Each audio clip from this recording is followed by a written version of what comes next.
Good evening, everybody. Hope you're all doing well. What's up, Eva? What's up, Hildy? Mizroy, Shadows. Yes, hello. Hi, everybody. Happy Saturday. I hope you're doing well. Surprise! It's not the power hours. It's a different kind of hours. What is this indeed? Good evening, 2-Hit. Good evening, Larry Spider. 2-Hit, thank you so much for subscribing for 47 months. God, Jesus, just shy of 4 years. Incredible stuff. Thank you so much. I hope you're all getting ahead on being impressed for the night. This game has, if nothing else, an incredibly impressive presentation. Yes. Hildy, sorry, I forgot to link you what I said I was going to link you, but yes, Shadows should have you covered. We're sourcing from the same source. This is indeed Vagrant Story, yes. Good evening, PM Collector Boy. Good to see you. Glad you're all here. We'll do we'll do a little bit of rambling before we get into this. I'll probably have to stop the attract mode at some point. I'll let it get one more of these out of its system at least. The way they're painted is just artistically arousing. I don't want to get too far ahead of myself, but yes, the folks who worked on Vagrant Story really did understand how to squeeze every last bit of graphical fidelity out of the PS1 to remarkable effect. The rest of the game, well, we'll talk about that too, but it is a hell of a game to look at. probably does really well on streaming platforms because people can just watch other people play it. Yeah, it is very good looking. This is PS1. Yes, this is PS1. I know. It looks, it's right on the cusp. It could honestly, if you don't notice the resolution of the textures on the characters, it could easily be mistaken for a PS2 game, but this is PS1. It is the ultimate limits of the PS1, in my opinion. Yeah, it's crazy. I tried to play it, but it's beautiful. Yeah, they clung to this painterly ideal, and it is indeed baller. Actually, there's a lot of attract mode in this. I'd forgotten just how much of this story is told before you even get into the game. Can't wait to technically impressive some Dodongos. Good evening, everyone. I beat this somehow back in the day. I'm not sure you did. I think maybe you blacked out during the final boss and just assumed you beat it. I'm not convinced anybody's beaten this game. Genuinely don't believe. Forgotten the main character wears assless chaps. Not only that, he's wearing assless chaps and a combat bib.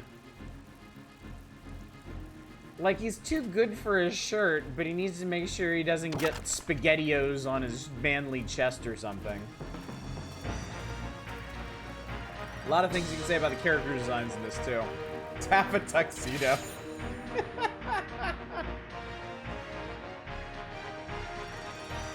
Is this the one that's allegedly in the same world as Final Fantasy Tactics? I have no idea. I genuinely have no idea. I can't keep up with that shit.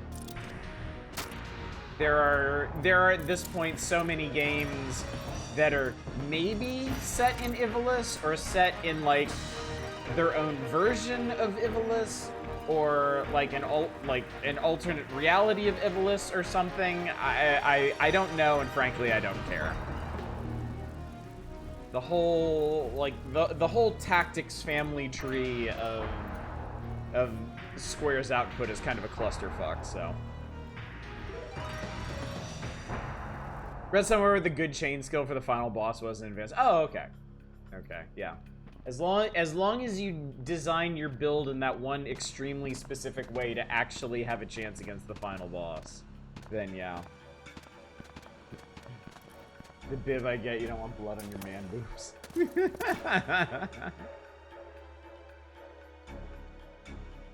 I had to do the research for this whole project thing. I was very upset. It was almost as bad as Tales of. I can imagine. Yeah. They almost kissed. Whole this thing is really neat in paper. It never really materialized in any of the games. Yeah, that's the thing. It's not important. It is unfortunately not important. Remake to Trails in the Sky looks really good. I've heard people playing... The demo for it is out now, right? The game doesn't release for like another month, I think. But I know people are playing the demo and saying it's really, really good. So, I mean, based off of a perfectly solid game. Like a really, really solid game. So, yeah. Shout out Tales of the Tempest, which was considered mainline release, and then it sucked, so Namco pretended it was a spin-off this entire time. So fun.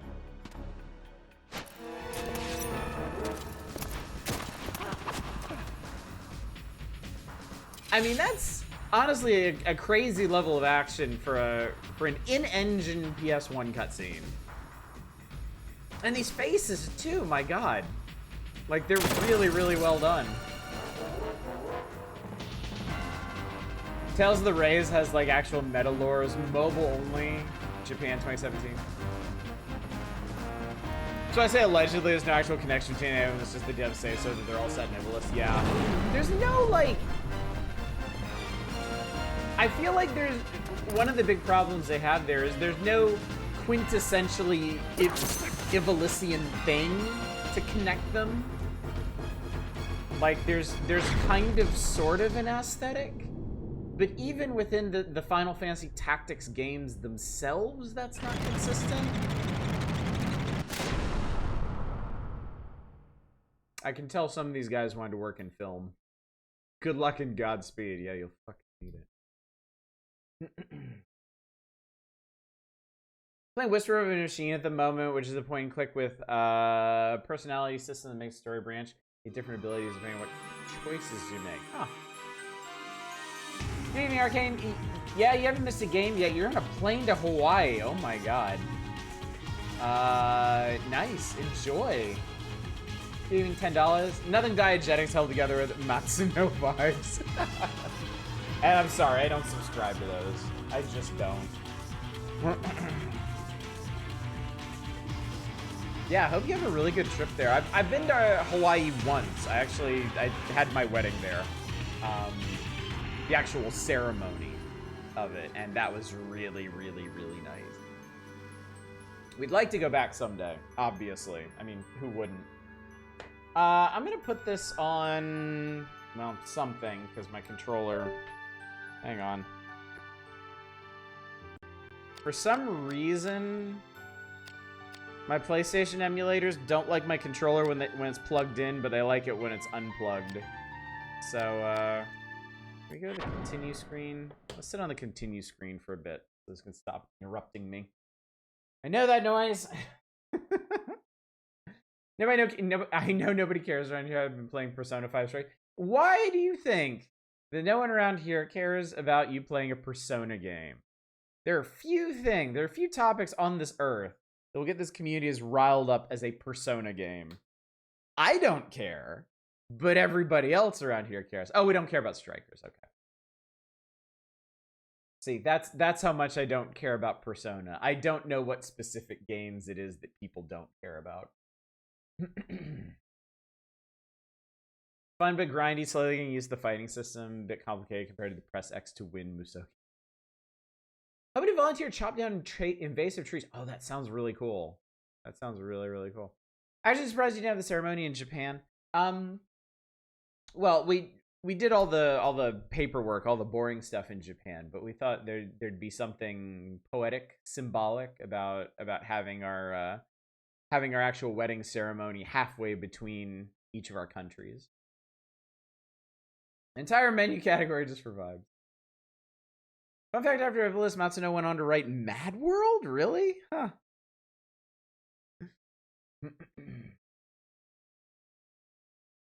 Too good to DM is too good to play Persona. At least you're not too good to play Sonic Road. Oh no, you misunderstand me. I'm not good enough for Persona. Persona, all those highfalutin, high concept games are just they're beyond my simple mortal brain. So I don't even try. I just I let the more evolved beings do as they will with them. So I'm glad I can do what I can. Gamer, yeah, capital G gamers play Persona, and Osh is not a capital G gamer. This is like a community request thing. Yes, this is community night. This is actually part 2 of community night. Unlike what we normally do. What an excellent segue into the schedule, PM Collector Boy. You played right into my hands. Thank you. So yes, we are in the midst of the August community night. The topic for the community night this month was technically impressive games. We had people nominate 12. One of them had to be recycled because I just wasn't feeling up to playing Descent with my recent bouts of vertigo. Imagine that. But don't worry, we've got a replacement on tap tonight. Y'all picked 12 games. I decided that unlike how we normally do community nights, self-contained within a, night, I would stretch it over 2 nights, and we'd play everything. 6 games per night. And we did just that last night. We played our 6 games. We did, to recount it, we did Sonic and Knuckles. We did Shadow of the Colossus, Odin Sphere, Magic Carpet Plus, ActRaiser, and Islands of Danger. So tonight, we're going to be doing, obviously, Vagrant Story, Metroid Prime, Alone in the Dark, The New Nightmare on GBC, Roller Coaster Tycoon, Die by the Sword, and Driver 3 on GBA. Not necessarily in that order. We're going to go through it in whatever damn order I feel I see fit. Define technically impressive? Not my job. You can ask the community. I'm just here to play the games and commentate upon them. Stellaris baby game. Persona 2 high concept. Yes, technically impressive. The best kind of impressive. I'm not gonna bother explaining myself. You'll see why. Yeah, Magic Carpet was a really interesting one. Magic Carpet was a real. They were really aiming for the stars there. Yeah, it plays like Terminal Velocity, with the like fully 3D world, and even like deformable terrain. Like if you hit the terrain with explosives, it leaves like craters and stuff. But also the gameplay is like Populous. You're actually stewarding a civilization of people from your magical flying carpet. It was pretty crazy. It's really hard to control. I didn't know what the hell I was doing, so not really my thing, but it was cool. What tossed in PS2 goodie called Sky? PM Collector Boy, are you in Discord? Because we always organize the community nights in Discord every month. Well, there's your problem. I think we've isolated your problem. But yeah, community nights. Because the community nights are organized by the community organizes them on Discord. That's how we do. A lot of these are advanced for their time graphics-wise. I mean, yeah. Vagrant, there's a lot. What could be said about Vagrant Story? What is there to say about Vagrant Story? There's a lot to say about Vagrant Story. We will say a lot about Vagrant Story, but it is, without question, one of the most visually impressive games on the PlayStation 1. It is a true accomplishment in that sense. And yeah, it has some advanced storytelling just in having an older female character. Like and not some ancient crone or something, just like an older woman who is clearly in a position of power, which is tragically wildly forward thinking for when was this? 2000 something? Early 2000s? Thanks for saying terminal velocity and not fury cubed. Last night I got terminal velocity conflated with Tyrion 2000, so there's always more and it's always worse. Good evening, Fury Fighter. Good to see you tonight. Good evening, Zem. Good to see you as well. I watched Chat After True Lies ended and enjoyed people discovering Jamie Lee Curtis is hot. Jesus Christ. She is, oh my god. She's incredible now. True Lies had a horse involved in a hostage. I hope y'all enjoyed True Lies. I genuinely don't know how well it's aged, but I remember looking back on it very fondly. Fury, thank you for the 7 stream streak. I appreciate it. How bothersome, right? Women can't have wrinkles unless it's forward thinking. Yeah. Even the way they spoke about the story is quick to the point, avoided exposition. Yeah. House of Masuna seems to be deeply uninterested in telling stories about cliche romance. So is Ashley Riot like a spirit animal or something? Because oh man, is he like straight up allergic to that? Cooked yourself a really tasty dinner. Congratulations, Shadows. Glad to hear it.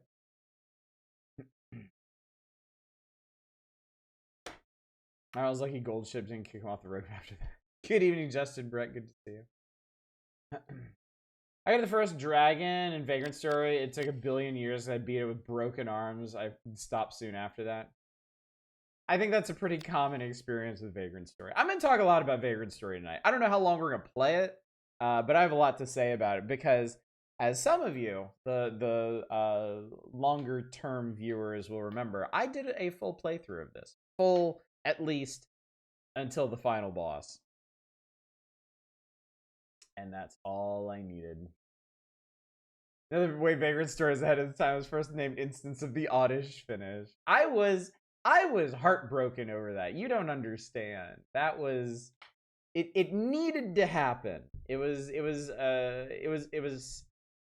tearing the band-aid off of something that would have to have it torn off of, but man, yeah, it pained me to have to do that.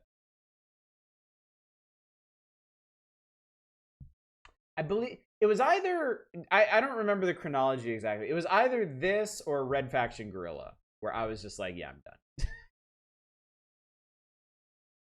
He may have done it before, but this one was iconic. I maintain this might be the most justified one we've ever had.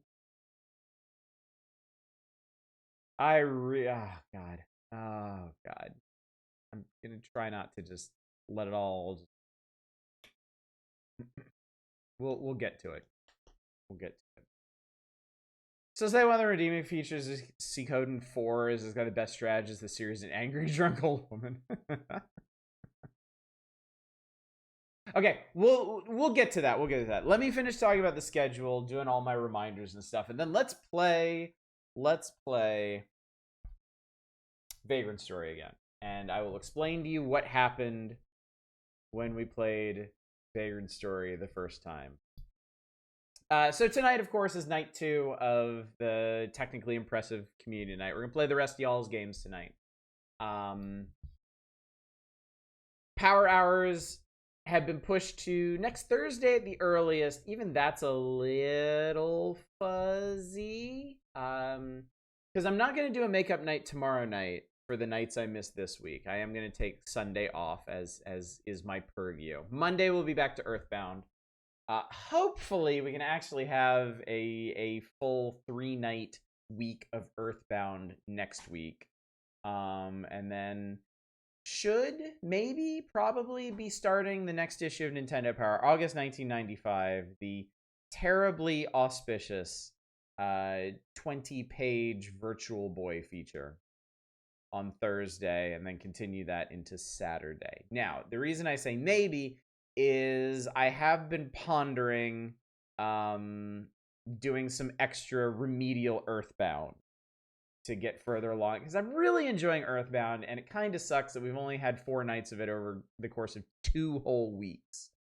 I'm a little pained by that, so it's possible I may choose of my own volition, take some extra nights, probably from the power hours, because man, I am just not looking forward to that Virtual Boy feature.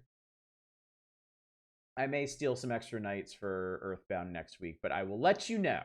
I will keep you informed. I will try to make a decision by Monday or Tuesday, I think. Or we might do it do it Friday as well. I don't have any particular plans for Friday just yet. But yeah, Red Torture Boy more like. I mean, I've got my emulator does grayscale, so but Yeah, I don't. Oh, that's right. Booger Man is a feature in the next one. Yeah, that August issue is gonna be bad. It's gonna be rough. It's so funny how streaming issues in Nintendo Power recontextualizes them. As a kid, I really loved the August issue. It was interesting to see all the Virtual Boy games that I was never gonna play because I wasn't actually interested in them, but I found the concept interesting at least. I think there's a big. I think it might be the first month of the big Chrono Trigger coverage, and there's some other neat games in there besides Booger Man. I always skipped over that because it's so gross. God, it's so gross. I haven't decided if I'm just gonna straight blacklist that game or not yet. You'll have to see what kind of mood I'm in when we get to it. But yeah, that's the plan, chat. That's what we're doing. So, all right. Y'all been waiting patiently. Let me explain about Vagrant Story. So we played Vagrant Story years ago. I forget what exactly inspired it. I think I had a couple community members that were pushing it pretty hard, saying that it was an incredible landmark game and whatnot. And I actually own it. I actually have a disc copy of it. And I tried to play it back in college, and don't joke about that, Zem. It's more likely than you think.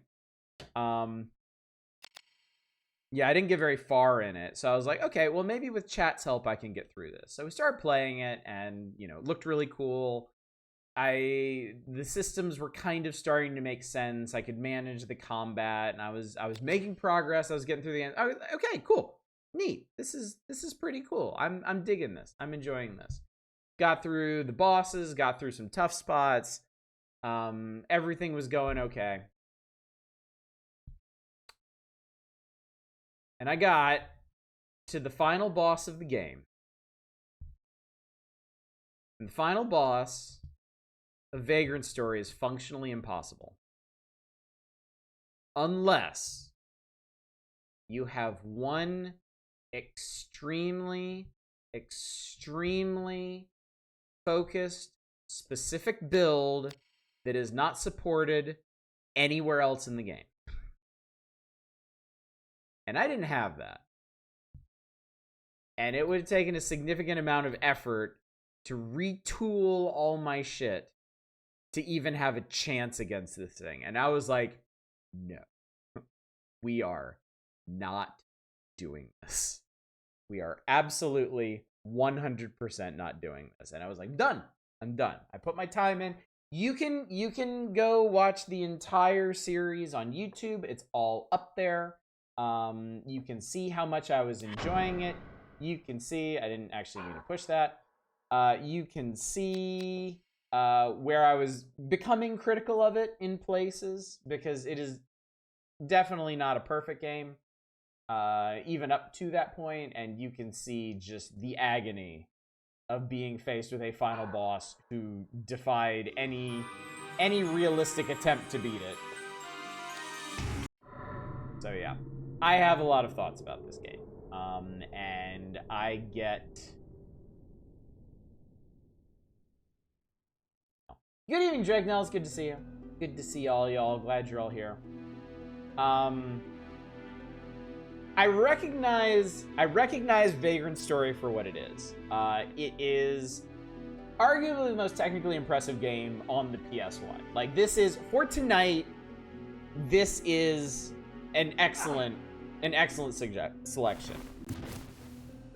It looks incredible. It has an incredible art style. The designers of it knew exactly how to wring, like, as much power and fidelity out of the PS1 as possible.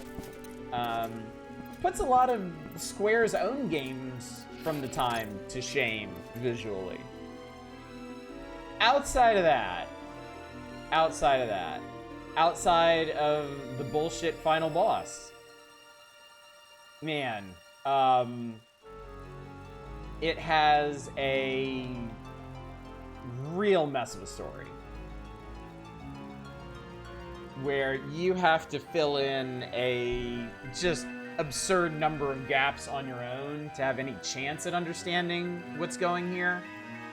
The gameplay is pretty lacking. The combat and progression systems are, I'll give them credit for being really interesting concepts that are really poorly utilized. I just gave you the key example there with the final boss, but it's something you have to contend with through the entire game. There is a lot of backtracking in this. So yeah, as a game, it is poor. I would never actually recommend anyone play this game. And so I always get an intense side-eye at the people online who are like, Vagrant Story is the unsung VIP of the PS1. One of the greatest games ever made. People really missed out on this one. No, you really. Wow, you didn't. You didn't miss a fucking thing, man. Like, go watch a YouTube explainer on this that shows off the pretty art, and you have seen all you need to see a Vagrant Story, man. You're good. I'm telling you, you're good. Outside of that, it is bad. It is a bad game to play. Anyway, have you found Sydney? Not yet, sir.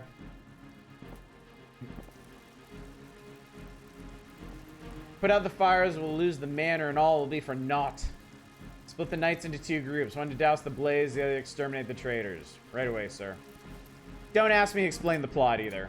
I've forgotten pretty much everything I picked up when I streamed it before. And it's all a big, overcomplicated Gordian knot anyway, so. This is Soul Reaver. I feel like the best looking games in the whole library. That's just me likely. I do want to revisit Chrono Cross. Because I remember thinking back in the day that Chrono Cross was probably the best looking PS1 game that I had played. But... And that is even with my inherent dislike of the like pre-rendered background 3D character mixing. Like, I've never really been a fan of that. But I accepted the PS1 era, and even then I was like, yeah, Chrono Cross is amazing. Lost in translation type of plot or just Japanese, right? No, the translation of this is really good, actually. Like, really, really good. It just chooses to leave huge gaps in the plot and expect the player to fill them in, and it does not work. It really doesn't work. It is a political drama. It is like an introspective, emotional think piece, and there's just not enough connective tissue between the different parts of it to make it all make sense. For me, the most technically impressive PS1 game is Metal Gear Solid. I mean, that's fair. Metal Gear Solid was extremely impactful as well. Only gripe with the Chrono Cross, the leveling system. Oh, that's not my only gripe. I have plenty more. Sorry about intrigue and hidden motives, and the main character isn't privy to everyone's motivations, and neither are you. Which sounds great on paper, but makes for a really frustrating, confusing story to follow. You can do plots like that if you know exactly which bits and pieces to dangle for people to allow them to make the connections. This game doesn't. This game absolutely doesn't.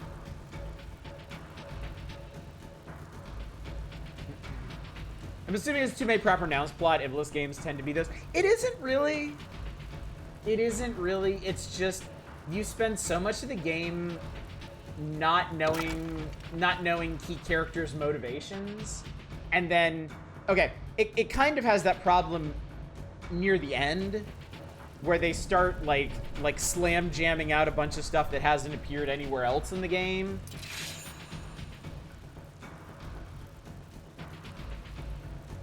Remember Sphere Effect? It's coming to Steam, really. Who has Sphere? Oh crap. Oh god, okay. Like, I don't remember how to play this fucking game. Okay, so the combat is real-time The combat is weird. You run around in real time, and then you push a button to bring up this targeting reticle, and it's sized based on the weapon that you have equipped. And then you can target specific parts of enemies. It tells you... Is that telling you how much damage it's going to do against your chances to actually hit? It does share DNA with Parasite Eve. Tens... I think it's a neat combat system. I think Parasite Eve uses it better just because it's Parasite Eve is projectile based.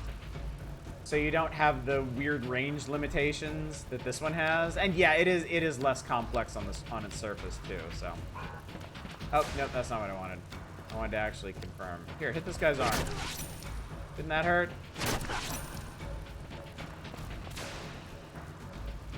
Oh, I guess you're really leaning into it, so I'm gonna hit you in the head. Yeah, I straight up don't remember how the risk system works.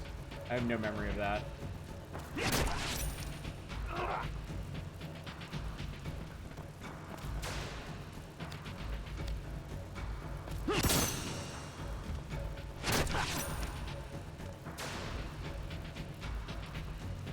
Oh, does this have timed hits? Does it really? I was confused Fear Effect for that Fear and Hunger game. He thinks I want to see all the deaths. Oh, God. YouTube shouldn't be recommending Fear and Hunger to anybody. Like, folks can seek that out if they want it.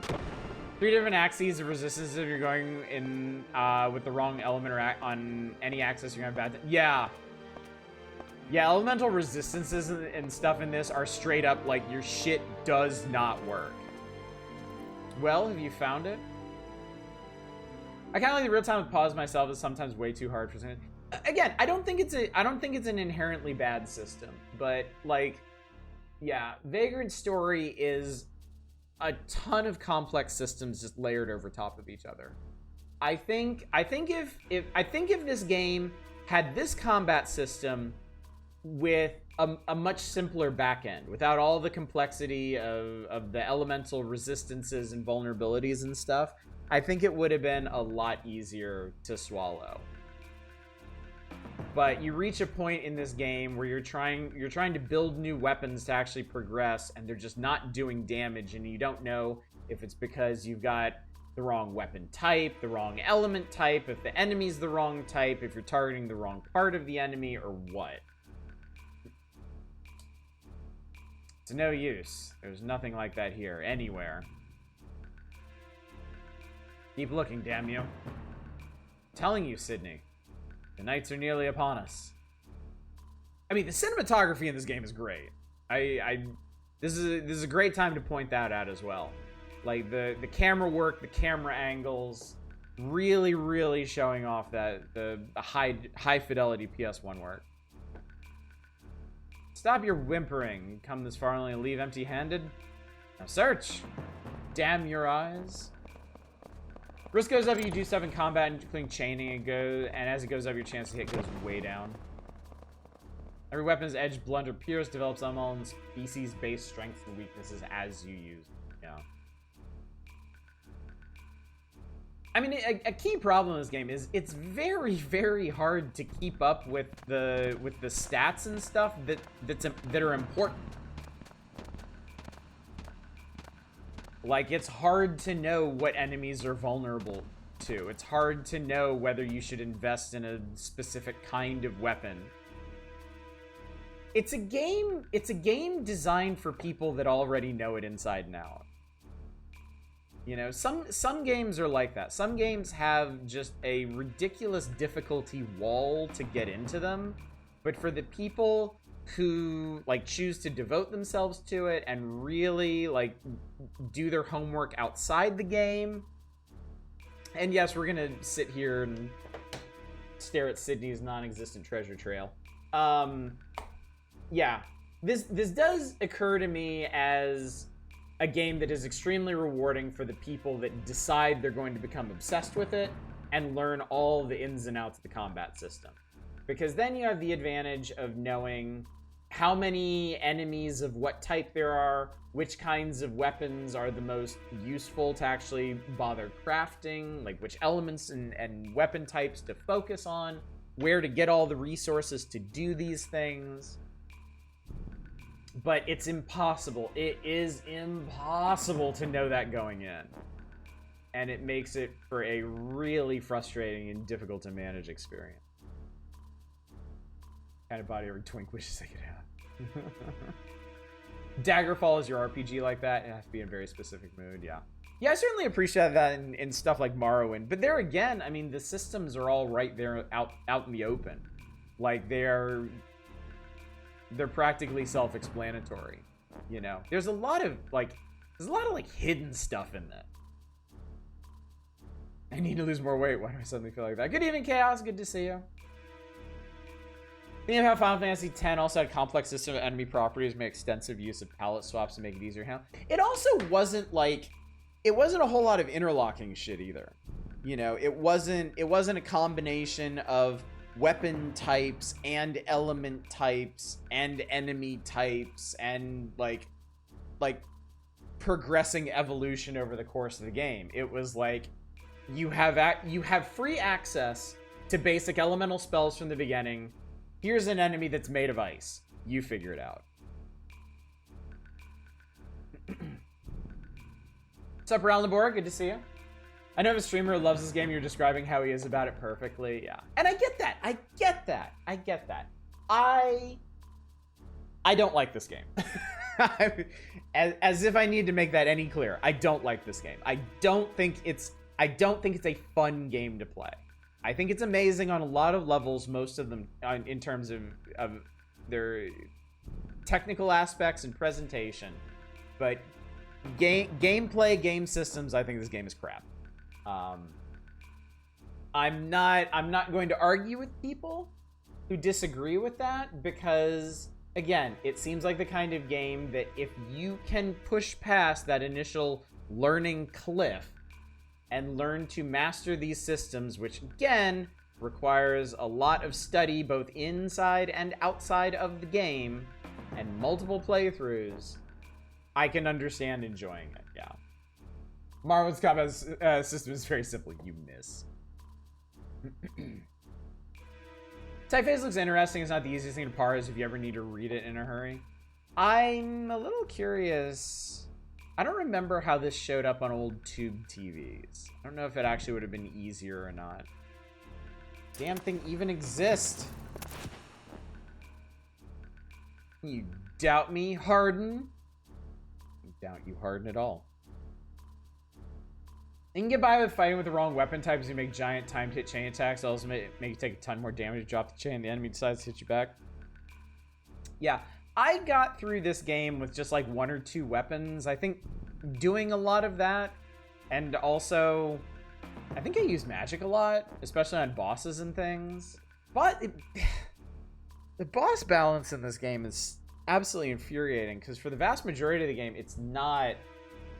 They're a non-issue. Like, it might take you, like, 2 or 3 tries once you understand what a boss does and what it's weak against, but then you just kind of sail through, and then that last boss hits you like a fucking extinction-level comet. A game that wants you building and using multiple specialized weapons that makes you dig multiple menus deep whenever... Yeah, the menu system. You doubt my power. We should actually get into the actual gameplay, because we're not there yet. So you can see the menu system, too. Forgive me, I did not intend... Sydney any longer, and there'll be no escape for us. I think the text boxes look a lot better on CRT. I imagine they would. Find them, bring the boy, and come with me. Like, we're not even through the opening credits here.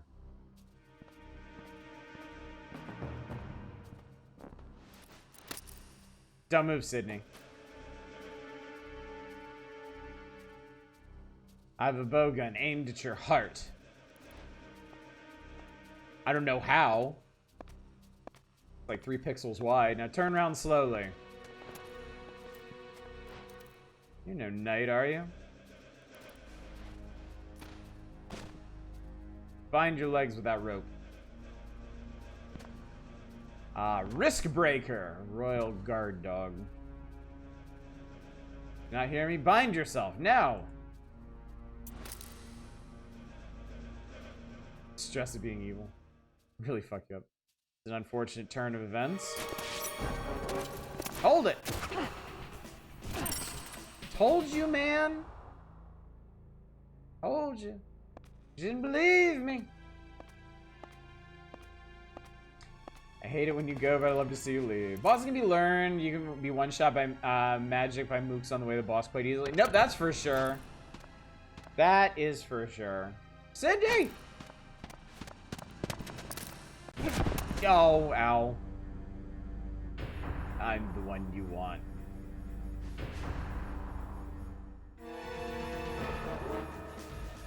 Arden, go quickly. Go to Liamonde.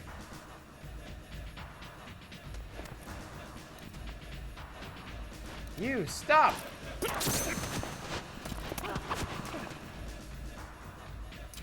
That guy's pretty spry for a crossbow bolt in his chest. What's going on? You're most certainly dead. The back from the grave stuff for the fairy tales. Yeah, his animations are amazing. They're really good. Fool, your bolts only give me a nipple.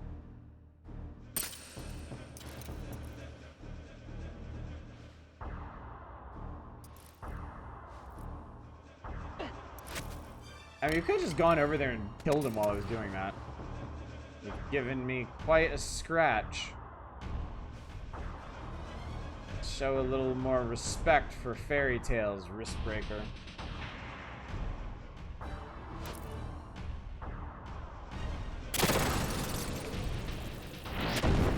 Dragon time!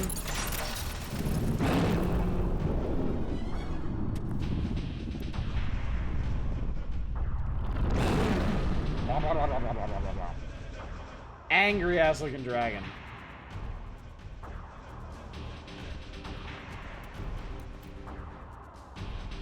My apologies. I've no time to toy with you.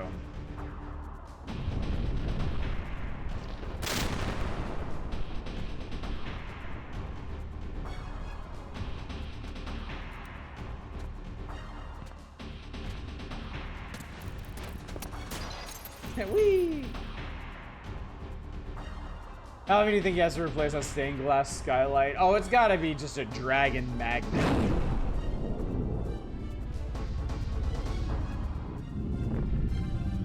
Every dragon for like 4 counties is coming through that skylight.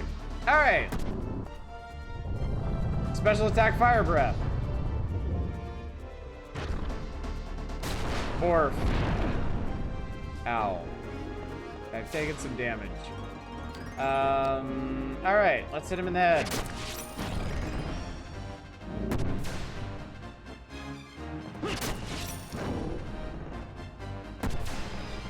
Let's just keep doing it. I guess the idea was the risk system was designed to prevent you from doing that. From just wailing on an enemy until it's dead.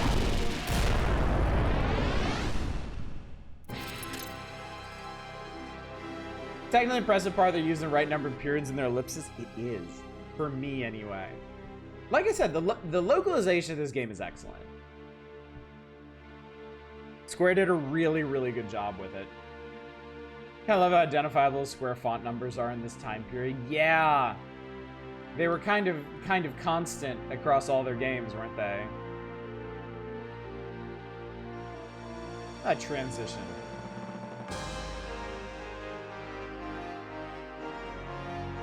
Guess you could call this a Quest 64-like combat system. Did Leah result weird death animation? I genuinely don't remember.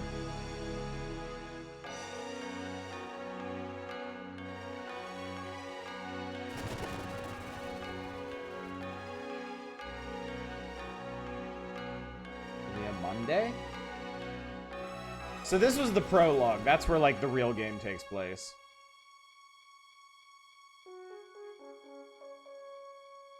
Quite the buttresses. Is it refreshing to play a game with actual buttresses for once, chat? I know that's why y'all always get excited for Dark Souls. Magnificent buttresses in those games. Alright, so that's Vagrant story. We should probably move on from there. Now, I'll play this a little bit more. We got time, chat. We got time. Body is but a vessel for the soul, a puppet which bends the soul's tyranny, and lo, the body is not eternal, for it must feed on the flesh of others, lest it return to the dust whence it came. Therefore must the soul deceive, despise, and murder men. I'm talking about Ashley's chat. Maybe. Buttress your feelings, else you get salty at the archers.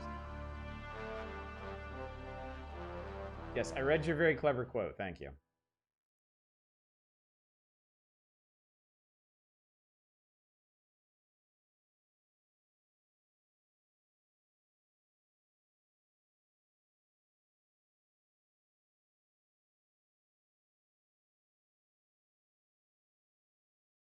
I was about to say, maybe this is where we stop. Okay, so this is the actual game.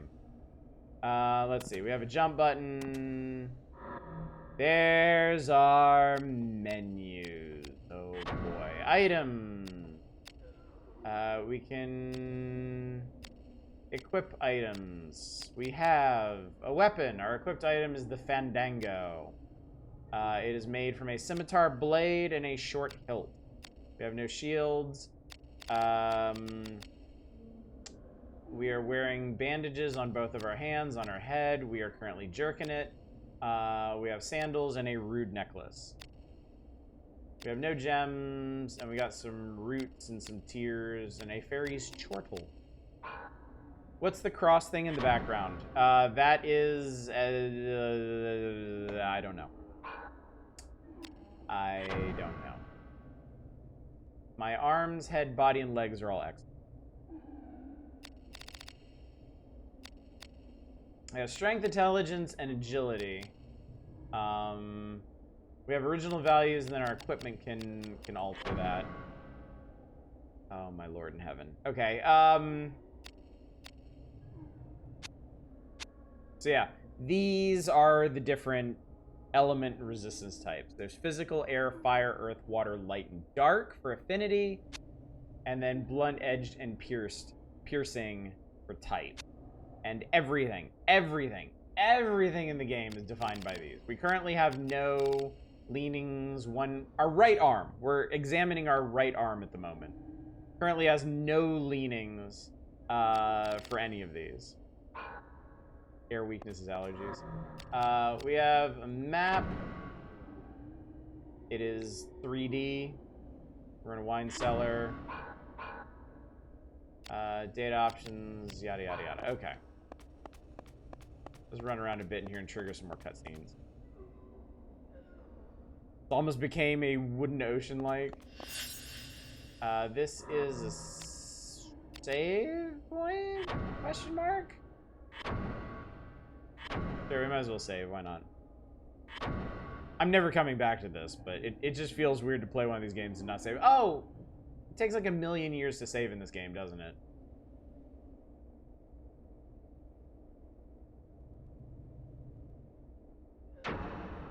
I have a dim recollection of that. No, I want you to open that. No, I don't want you to do that. I want you to do that. Alright, so the first chest in the game has a Tovarich bronze axe, a buckler, a leather glove, and some healing things. So, yeah, take everything. Why not, I guess. So now, in our items,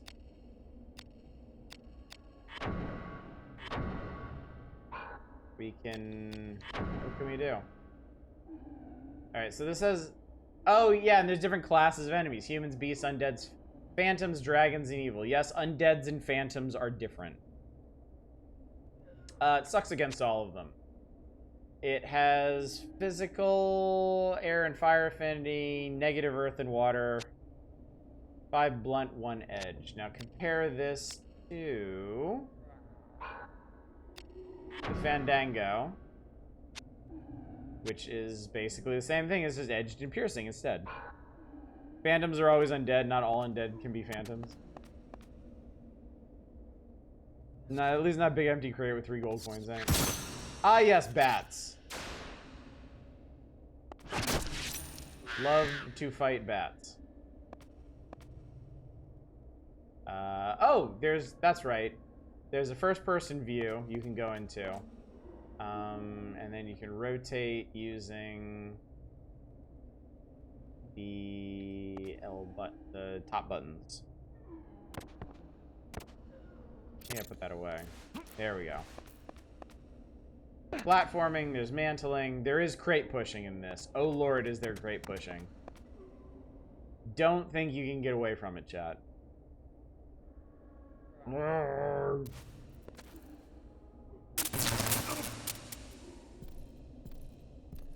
Well, got her open.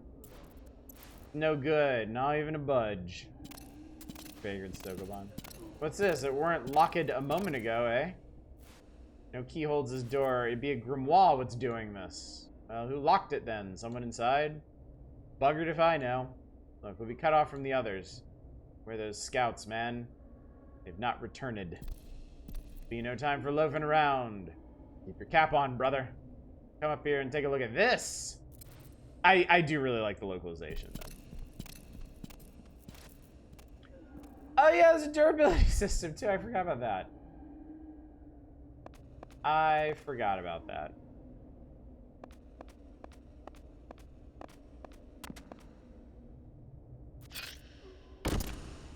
Door is locked with the chamomile sigil.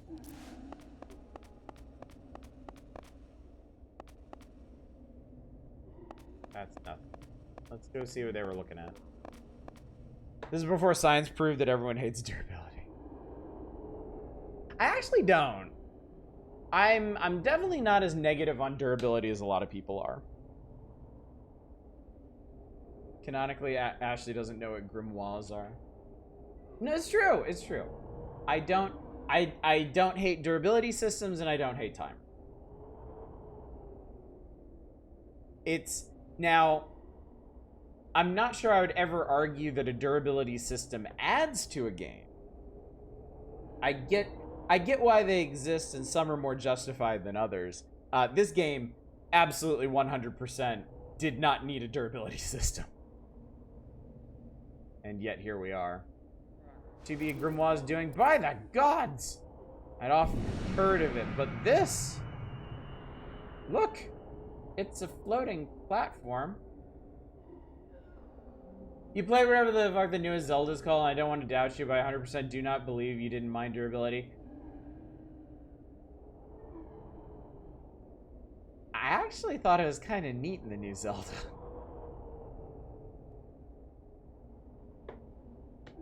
I actually kind of liked swapping around between different weapons out of necessity, because I know one. This is why I'm not. Not your burden to bear.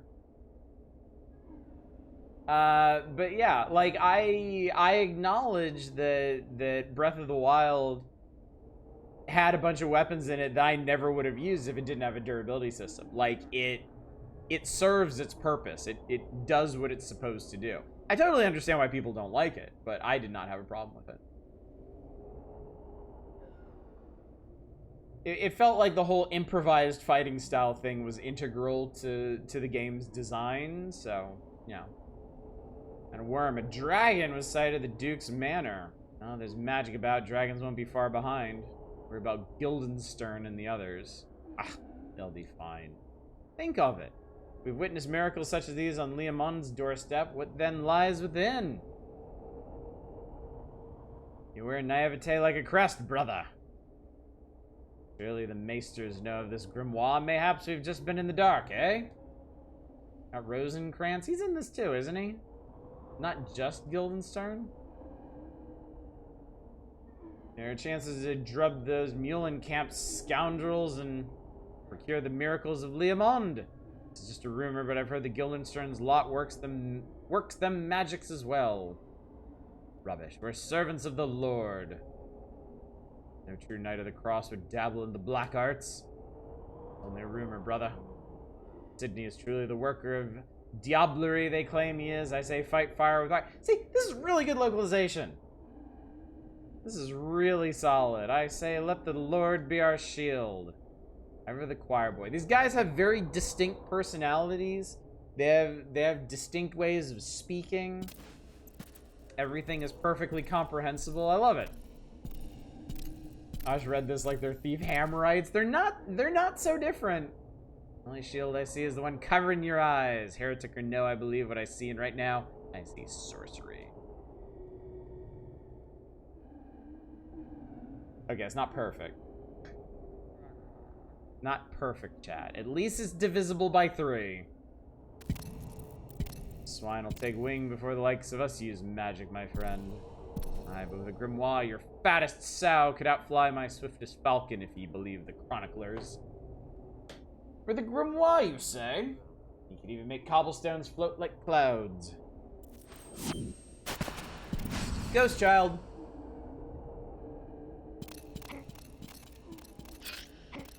Alright, time. Oh, fuck. Time to murder some people. Ow.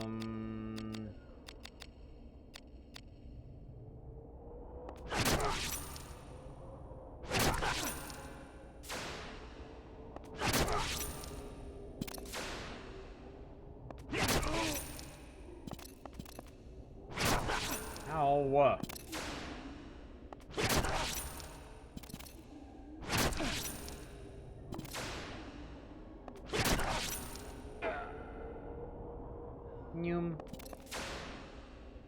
Moved out of existence.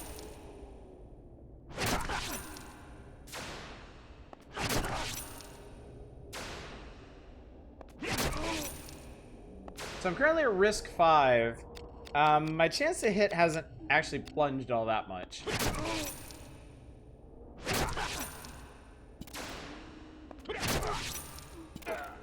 Bjarg.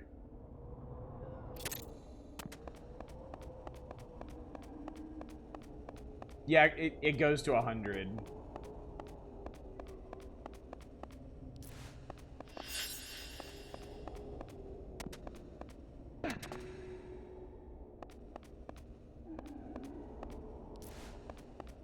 Aha. What does risk do exactly? I think I missed the explanation. You build risk as you do things, and it lowers your chance to hit. Some other negative stuff. It basically exists to stop you from just mashing in constant commands. Makes you hit less and take more damage, yeah. It's here in place of an actual like turn system, like an ATB gauge or a like turn meter or whatever. So, not their best idea. in a game full of questionable ideas, it was not their best idea. So, anyway, I think this is sufficient Vagrant storying for one night. We've talked at length about this game, about my own impressions of it, why it is so notable. It certainly is. It certainly is. Make no mistake. It deserves its place as a technically impressive game. But yeah. All right, let's knock out these other two. Let's check out Alone in the Dark on Game Boy Color. Curious.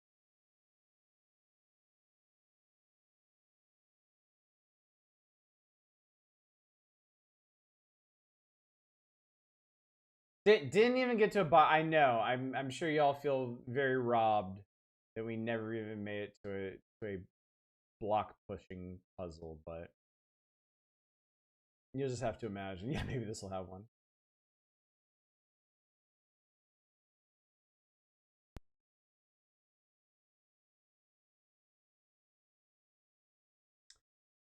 Let's see.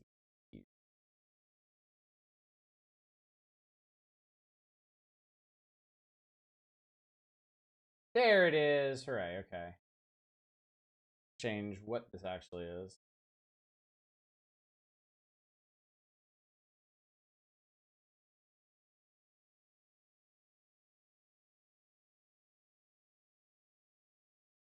This is based on the PS1 New Nightmare game. I know that much.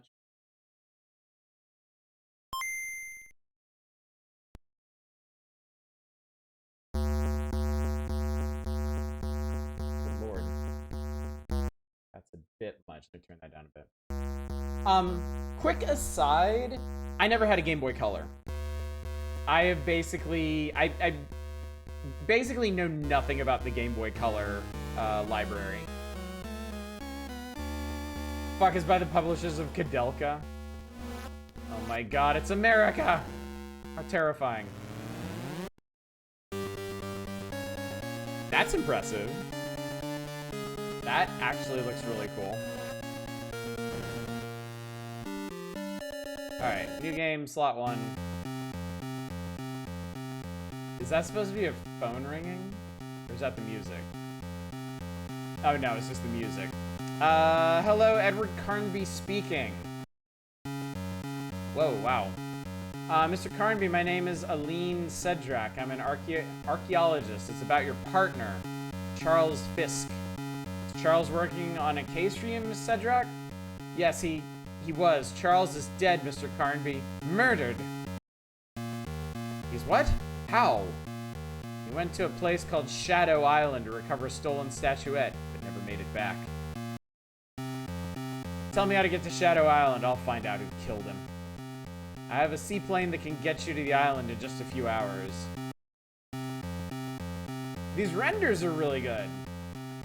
For the GBC, like, really impressive. Has the Game Boy Color not been featured yet in the Power? Not even close. We are not even close to it. Have you ever heard of the... okay. This is a terrible font. Is that Abcanis? Indians? No, I don't think so. I spent my career uncovering the dark secrets of this lost... Yeah, okay, that's a B. This lost tribe. They practice mystical rituals.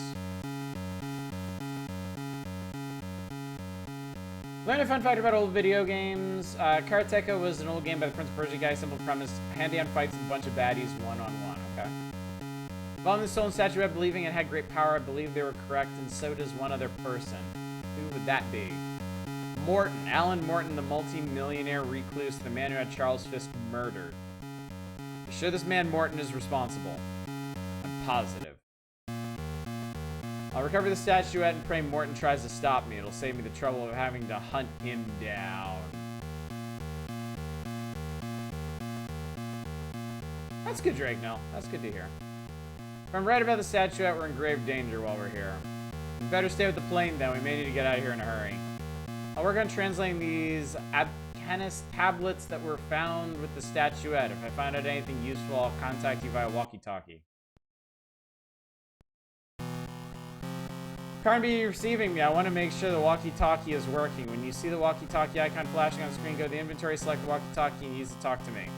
Okay, I'll remember that. Call me if you learn anything from the tablets. Wow, this is... Wow, okay. Okay. So, we got pre-rendered backgrounds, and... a 2D character that's at least shaded to look 3D? That's pretty impressive.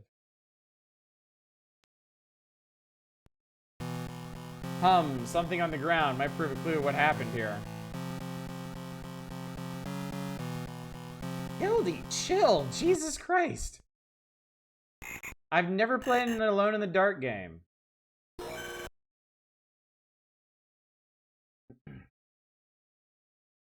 Karateka is the funniest bad end I've ever seen. The game's premise is you beat up dudes, rescue a princess. With the end, you approach her in combat mode. She kicks you in the nuts and you immediately die.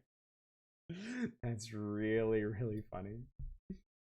Back then, the game came on 5-core floppies, small enough that fit only on one side, like record floppies are double. That's right, they were. I remember having to flip over Commodore 64 discs. It's Spoopy. Oh, I think I'm supposed to talk to her. Okay, that's not that menu. Maybe not. guess not. Okay. Yeah, that was a little far. It's stuff like that doesn't always carry the way you mean for it to in text chat. So I decided to have the entire game on the backside again. Everything was flipped upside down. That's really funny. What's up, Deep Thought? Good to see you. Clip of bullets lying on the ground. Someone must have been in a hurry to reload and drop them. Oh, it's okay. Don't worry about it. Okay. Okay. She's definitely calling. There we go. It's the A button. The A button was flashing. Carnby, you're receiving me. With barely bad weather is interfering with the reception. Where are you? About a mile from the jetty. We made good time. I haven't found anything of interest yet. Have you learned anything from the translation of the tablets? Not much that makes sense. Mostly ramblings about evil powers and monsters. And the statuette was used for ancient mystic rites. So I guess the authors of these tablets were trying to scare off any potential thieves. Who knows? Maybe there are monsters here. That might explain why I haven't seen anyone since I arrived. I hardly think we'll find monsters here. It's more likely that...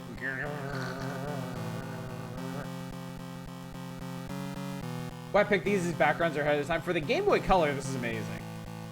The very few Game Boy Color titles I played look like Game Boy games, just, you know, with color. It's absolutely insane that somebody undertook it to have like scenes like this. I mean, yeah, look at this. This looks amazing. And the character animation is really good. It's almost like being in an area with no infrastructure is bad for telecommunication. Perish the thought. That was that. Looks like trouble. Better be ready for anything.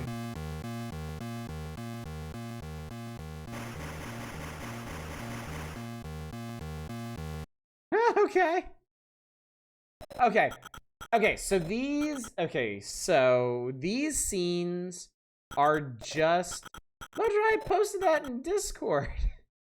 I posted it in there yesterday. So these scenes are just for like point and clicking and like exploring and stuff. There are enemies, and then those take you to like a separate combat scene. That's really interesting.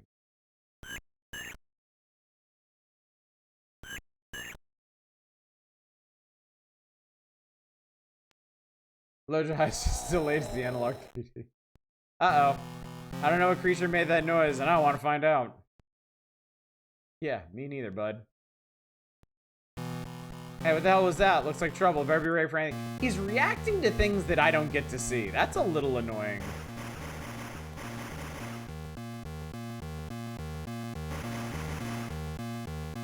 That dog exploded.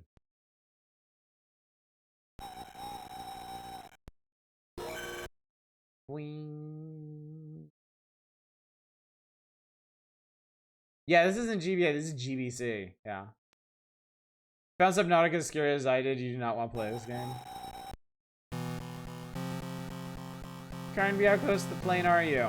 Not very. Why? I think someone's moving around near the aircraft. Probably just a raccoon. Turn on the aircraft lights. I'll scare it away. I already have, but... Darn. Cut off again. Or she's dead. Remember the one that came out in 360 Awkward's House Control? Oh, yeah. I don't have your stone, and fuck you anyway. PS1 game is more straight survival horror, no screen transitions is how they make it work for GBC. I mean, this is honestly amazing to me. Like, it is amazing to me that somebody undertook this for the Game Boy Color.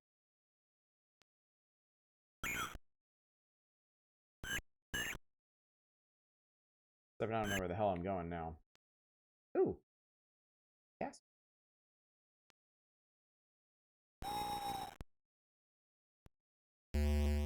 Arriving at Alan Morton's mansion, there doesn't seem to be any sign of life. Ironically, even that 360 game is technically impressive since it had good fire. So quote that line to myself right now, like, I do too. Like, I've never played the 360 one. I watched a friend of mine stream a bit of it. But yeah, we lost it at that line, and it's stuck in my mind forever. It does play fine. I have no complaints so far. Arriving out. I keep wanting to use the analog controls because this doesn't feel like a Game Boy game. That door will probably be the best way into Morton's mansion. You can examine many background features by walking up to them and pressing the B button. The doors of the mansion are locked. The lock is strong, but the wood of the doors appears to be rotten and weak. So that makes it sound like...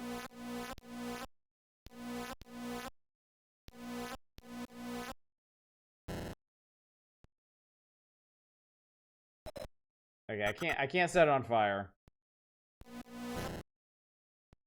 Dreamcast version had a neat effect where I implemented flashlights for having dark and lit version of each background and fading between them. Oh, that is clever, yeah. Carscape scene was scuffed, but it looked like it had potential. Rusty iron key, which looks as if it had been here for quite some time. To use an item. Yeah, I get it. This isn't my first rodeo alone in the dark on Game Boy Color.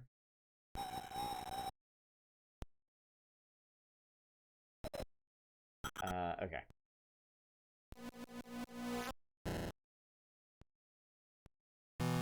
Key does not fit the lock. I'll have to find some other way to open the door.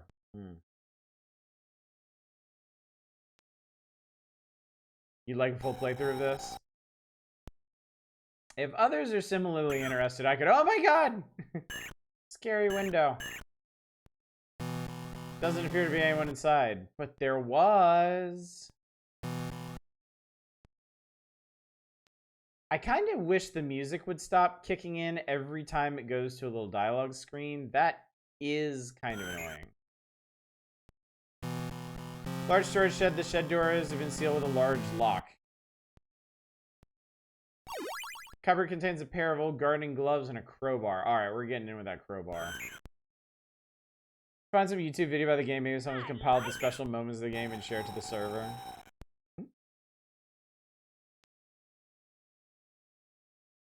Go cutscene. Beep, beep, beep, beep, beep. I know it won't be for a long time, but I'm excited to see the Game Boy Color Metal Gear game. People told me it's pretty good. What's up, Austin Spafford? Good to see you.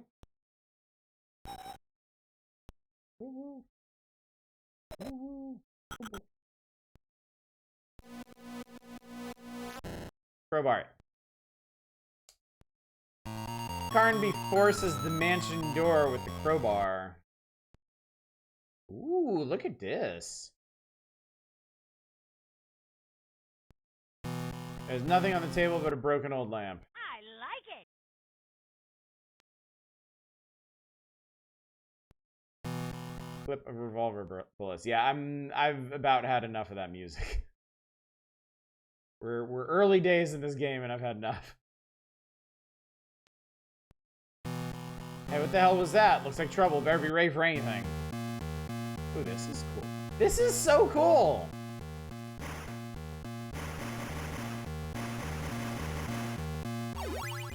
This is such a neat way to do this. I love it. More of an original story than the original series, which leans heavily on Lovecraft ship pirates and cowboys. This feels much more Resident Evil. Door doesn't seem to be locked. The doorknob is missing, so it can't be open. I mean, missing doorknobs and everything. It's not a great story. Hack this game so it plays Cotton Eye Joe instead. No. No, we shouldn't.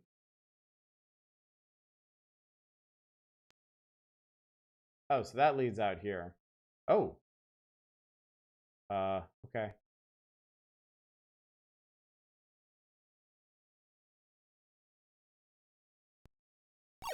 It's a golden key.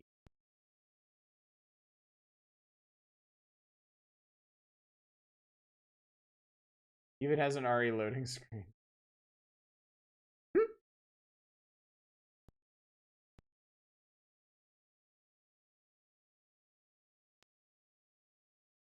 Then I'm a YouTuber, so I forget Projero to Chud or the he sucks pretty bad. From what I remember. Ooh. Oh, this is super shiny. Carnby? Carnby, is that you, my friend? I thought I felt your presence on this dreadful island. Fisk? Fisk, is it really you?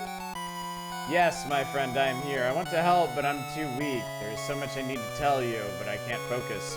Just find my amulet for me. It will give me the strength to stay longer. Find it for me, Carnby. This is Game Boy Color, yeah. Isn't that crazy? So it's okay, so what they did, they took pre-rendered scenes and broke them down to as many colors as they could get away with, which was still a lot of colors for the GBC. The main character is not rotoscoped, certainly, but is meant to represent like a 3D character. Like here we have a more top-down perspective on him than like the side one that we had outside.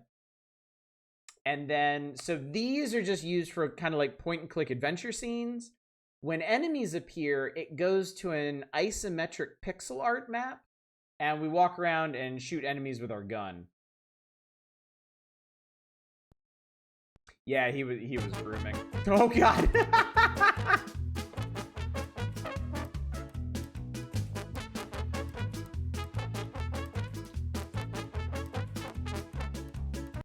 God, I love that song. I love playing Omega Land.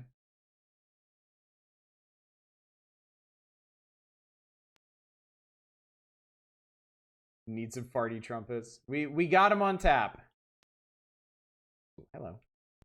It's a box of shotgun cartridges. Never mind, this is where we replace the dialogues. Oh god. It's a box of shotgun cartridges. Doot doot doot doot doot. Doot doot doot doot doot doot. Doot doot doot doot doot doot doot.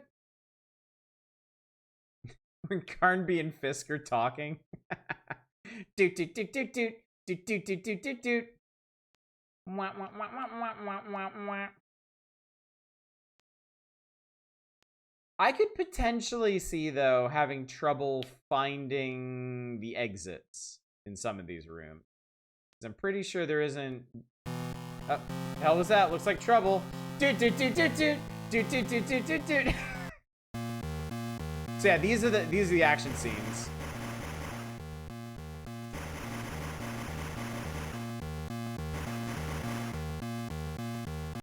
So news about Bubsy 4 up for challenge, a special 9 lives mode. Your savings wipe you get hit more than 9 times across the entire game. Good luck. Gabby one hell of a compression challenge. Double checking the GBC and D was limited to 4 colors per background tile. That's brutal. That's crazy, man. Like, how the fuck did they pull this off?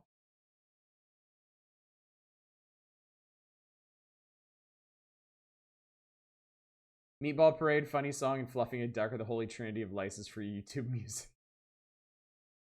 Can't wait for the Bubsy 4 streams. I'm so glad it's 2026 before I have to worry about that shit. So glad.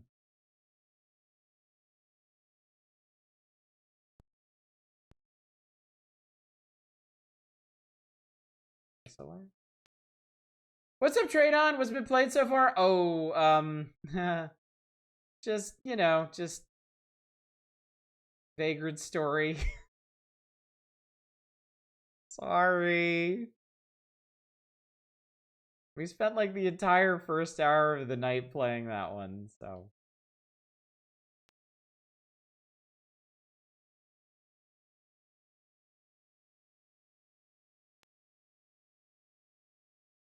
Okay, good. Door's locked and far from rotten, so I'll have to find the right key. I might have the key for this. Submitted for the cutscene, taking that is absolutely nuts. And yes, we talked about that. We were in unanimous agreement that it is well deserving of its place on this list, and is arguably the most technically impressive PS1 game. Oh, look at that loading screen. How many games are left? After this, 4. We've only done 2 tonight. So.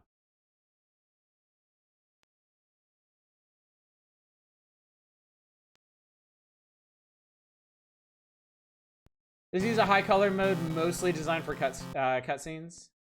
Yeah, we should probably switch. We should. I'll save this. Does seem like people are interested in this one, and I can't imagine it being a GBC game.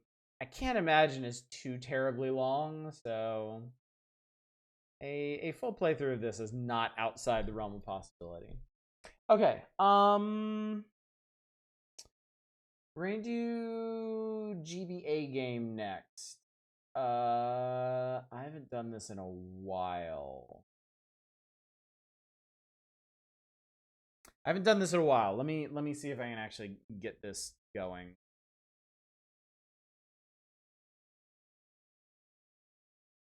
I like it.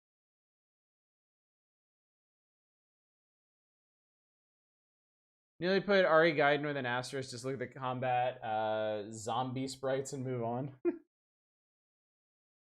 Let me see here. Oh, I remember how that. I remember. Okay, hang on. We haven't played a GBA game in a long time, so kind of forgot.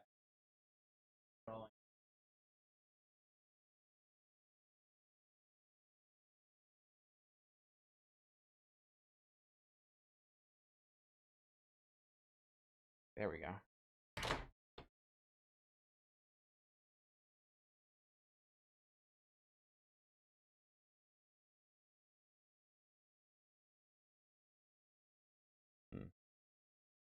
Hang on a sec. I'm gonna need the right setting.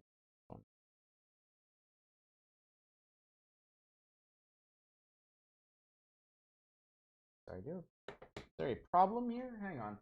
Oh, there is. Okay, hang on. Gotta fix something real quick.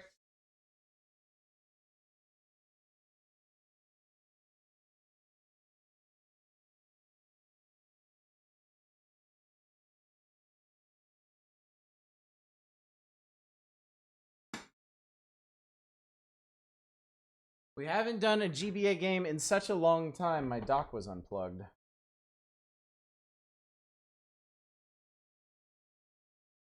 All right.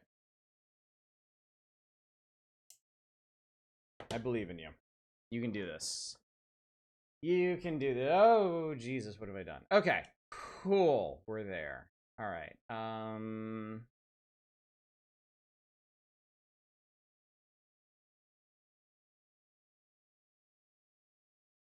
Okay. I believe it is this one. Yes, this one.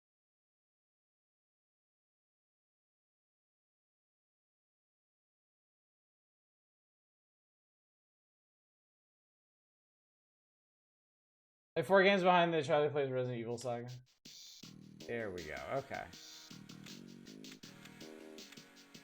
All right. I think I can turn this up.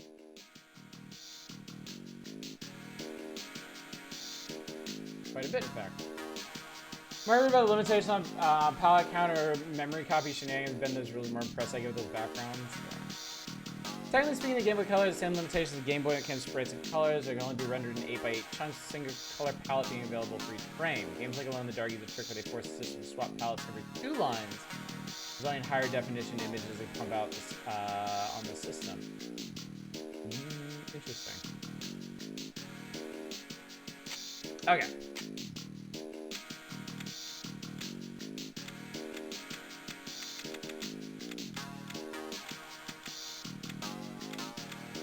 I think that gets the idea across. Whoa!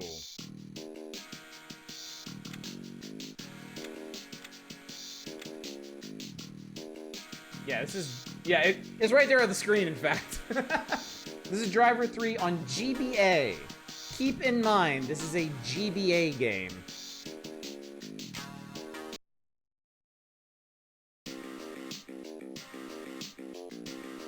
Nice. France. The day dawns, and the end is near. I know he's not saying France is nice. I get it. But some are not playing anymore, and it's time to put an end to it.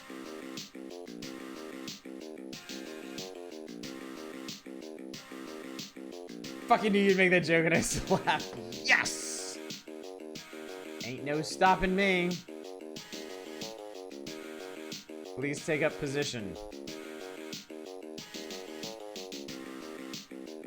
Getting ready for the fight ahead. So let me finish my... I can't tell what he's eating.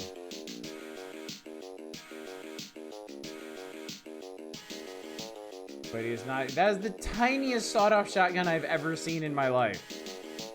Not your average killer. He is colder, more efficient. Bullets ring out and bodies fall. Like poetry, chat. Why are debts always repaid in blood? I think a pistol's bigger than the sawed-off. Quick! He's hurt badly. It's touch and go. We're gonna lose him.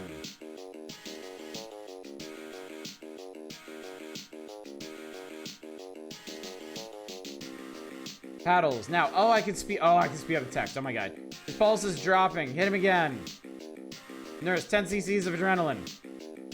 Darn, the ECG, it's flat. Miami, USA, 6 months earlier. Central, I'm going home. I'm beat. Tanner's down the streets is over. He can hang up his old sidearm and finally relax. Suddenly the phone rings. Tanner's life is about to be turned inside out. Hi, Tanner's Jones. Your new automatic is ready. You can pick it up tomorrow at the precinct.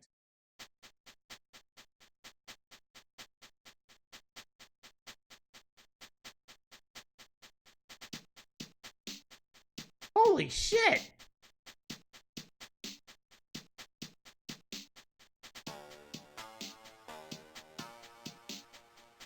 Jesus Christ! How the fuck they do that? Port was made by exactly 2 people?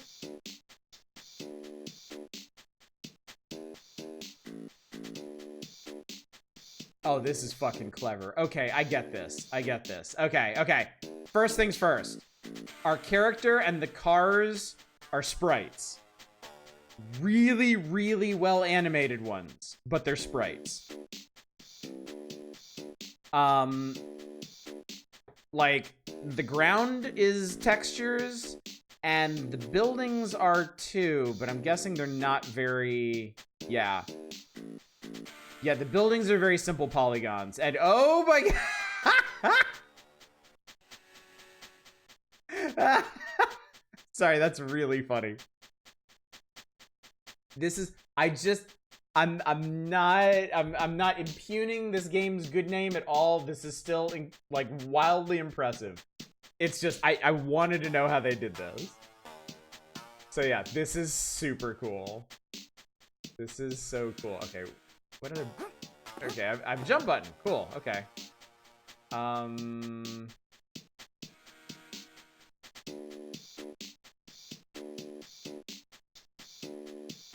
Okay, hang on. Was there a car I was supposed to get into? The doors are scary. Okay, now this is impressive too. That the ground is not just a flat texture either. I mean, it's Miami. They could have easily gotten away with that. But no, there are actually hills here too. Okay, this is the car I wanted. What's my motivation? In the car, use the A button to accelerate and the B button to brake. Use the R button to activate the emergency brake. Okay. Holy shit, man. Sorry. When you're in EV games and pick up a box that had these screenshots in the back of it, you can believe it. No, absolutely not. Yo, you're making shit up. It is so wild to see graphics like this comprised from the GBA pixels I am so used to. Yeah, that's the most impressive thing, how well it runs. Like, zero slowdown, zero stuttering, no flickering, no nothing. It runs perfectly.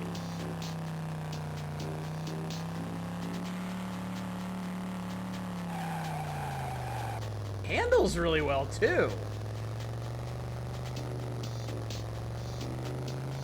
Got some math wizardry as it play. I don't know about flickering. When I say flickering, I'm talking about like NES, SNES flickering. Nothing like that.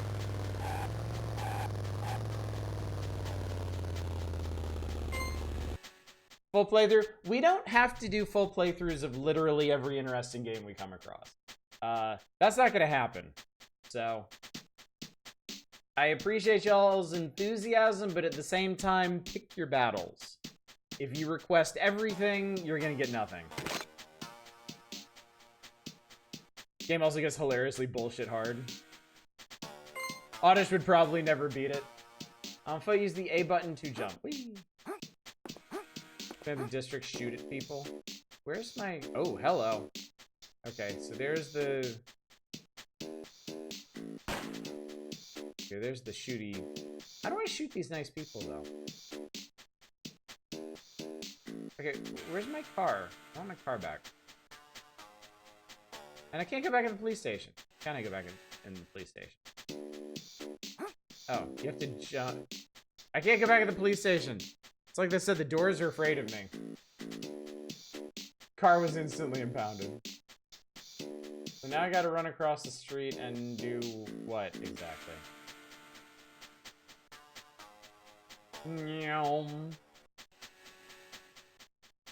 I warp the very laws of physics with my presence.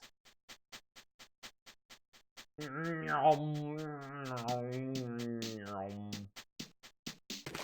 the hell was that? You strafe, hold down the R button, and fire with the yes. Okay.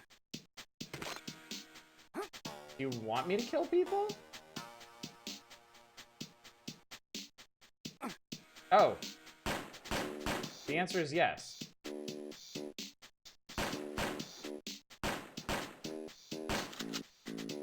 So I guess if the reticle is red, they deserve to die. Okay. I did it. That's nuts. How is this possible, man? How big is the... You're fucking kidding.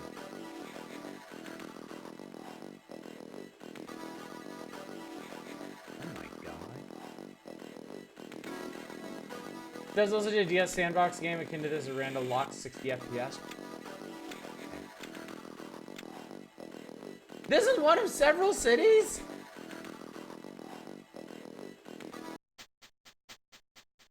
Engage in some light civil forfeiture. Can I take people's cars?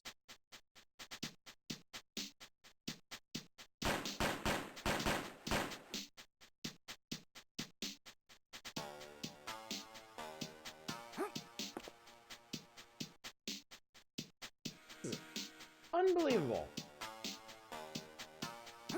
I have seen Riley Walker. Well, they took my goddamn car. That was not cool.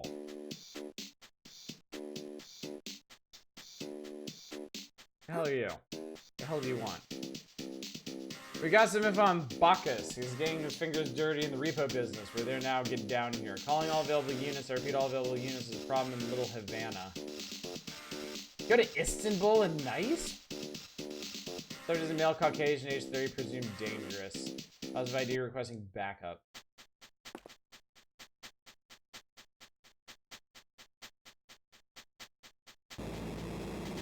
Hell yeah. Follow me and don't hang back. Okay. Oh! You failure, you lost. That's the driver I know and love.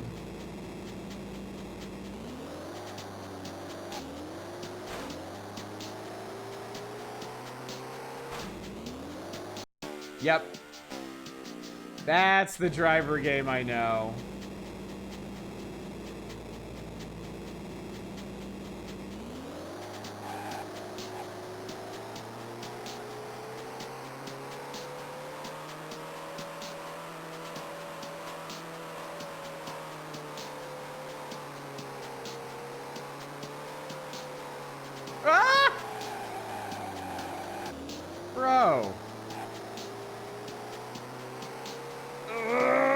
push it to the limit.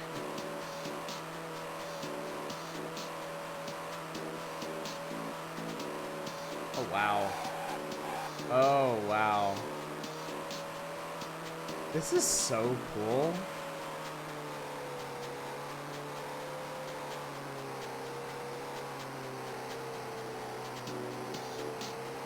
Big problem with this, you bumper car off of everything.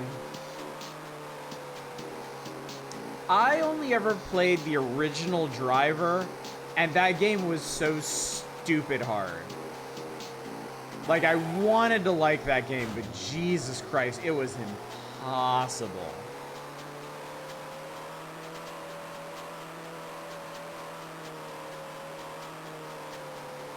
Yeah, this is GBA. But yeah, this is insane for GBA. Absolutely insane.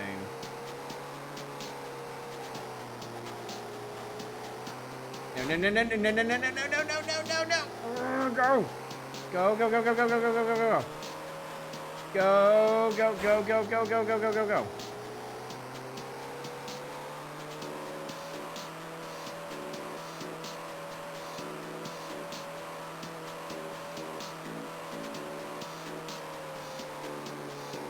No, no, no. Okay. I'm guessing they don't checkpoint you in this.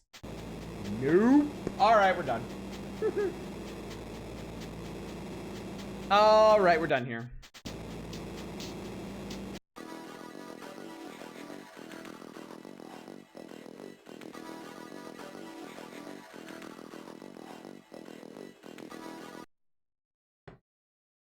Oh, hi.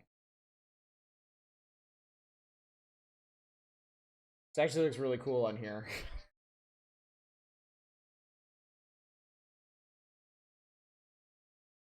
Even more impressive on the actual handheld. Or an actual handheld, such as it is. Anyway, okay. Let's here. Back here. Okay, cool. Yeah, astounding is right. That was amazing. Really amazing. Okay, let's see here. Let's do okay. Let's see if we can do this. Gonna have to do. I think we're gonna have to do display capture for this. Out here first.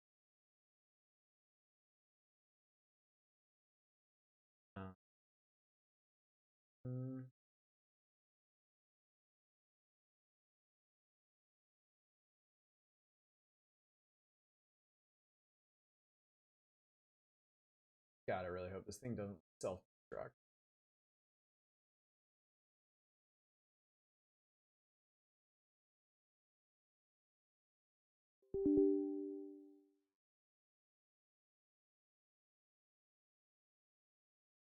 Okay, here we go.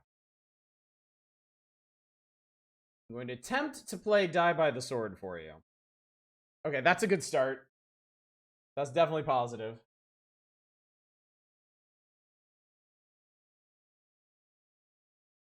Well, there was. There was an attempt.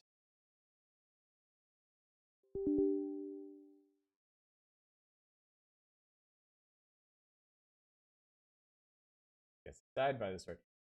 I might know what's going on here. Oh, okay. Okay, it's going. It's going. Things are happening.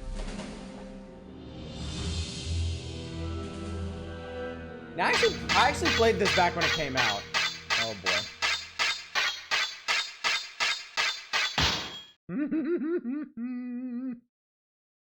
Let's see what we can actually manage here.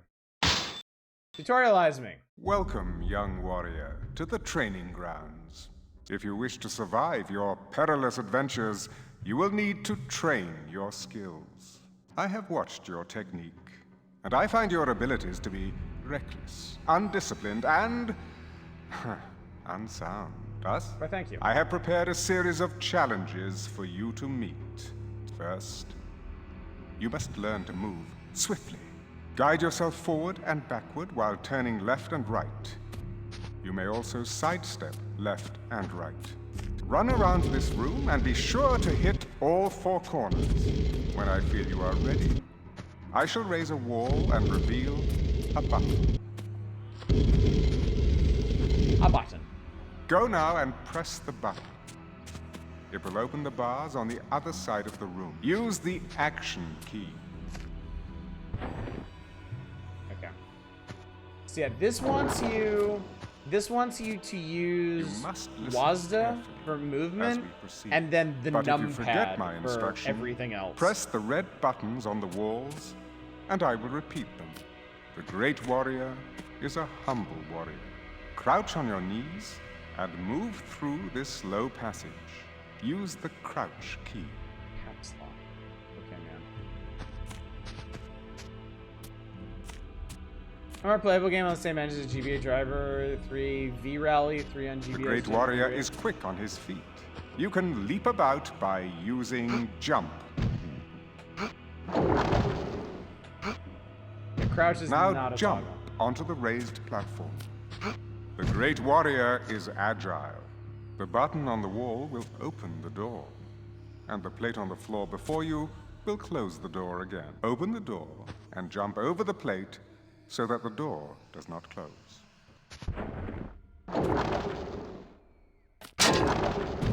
Try it again, unready one. Unready Try one. holding jump longer before letting go. Yeah, you don't jump until you let go of the space bar.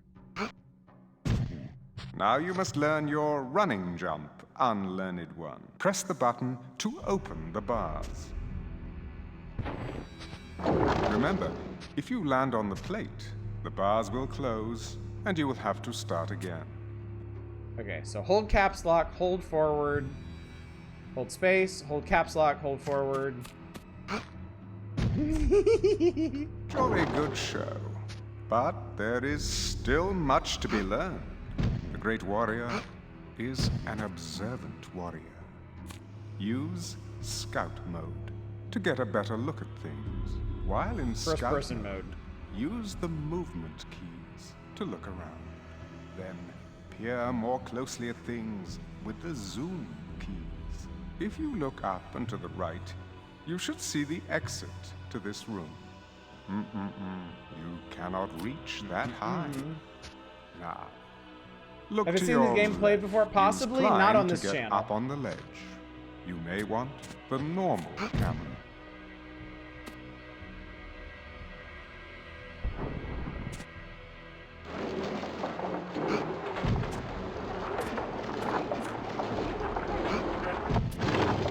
Now, young warrior in training, use climb and jump to make your way into the next room. The great warriors are able to use climb and jump together to grab onto high ledges in midair. Jesus, It is okay. an art that, regrettably, is easily Yeah, this not game is hard, practiced. and I'm pretty sure you can see in real time why. Yeah.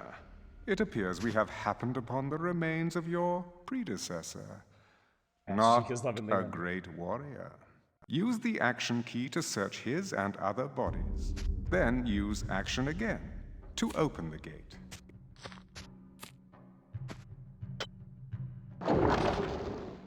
Not a great. Ah, this is my favorite part of the course. Use the stepping stones to cross the water.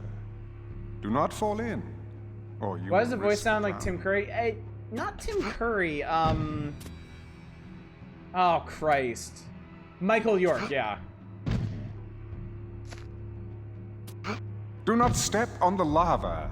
Your armor will protect you, but not for long. Congratulations, able one. You have mastered the skills of motion. But now, let's see how you fare with a sword. All right, this is the Use important the part. sheath, unsheath key to draw your blade, O brave one. Demonstrate your courage and valor on the 2 unrepentant mannequins placed on the posts before you.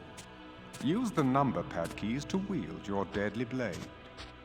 In arcade mode, you can slash down, slash across, and slash high. There is also VSIM mode, where you have full freedom to move the sword in any direction. You may even use the mouse or joystick for total control of your sword. Try to remove the head from the left dummy and the feet from the right dummy before moving on.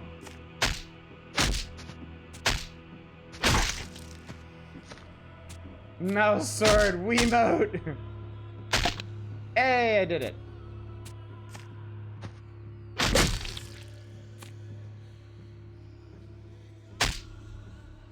So yeah, different combinations of like numpad presses will actually give you different swings.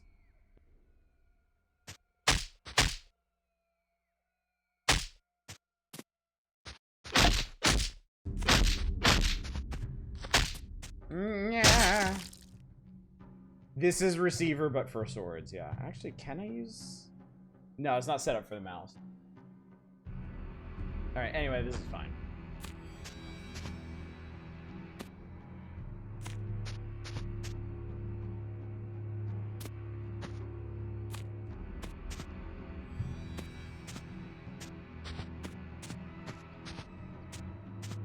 Maybe it's not fine.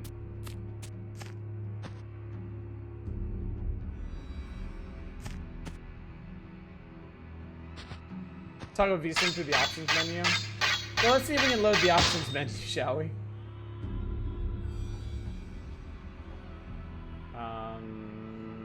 Control.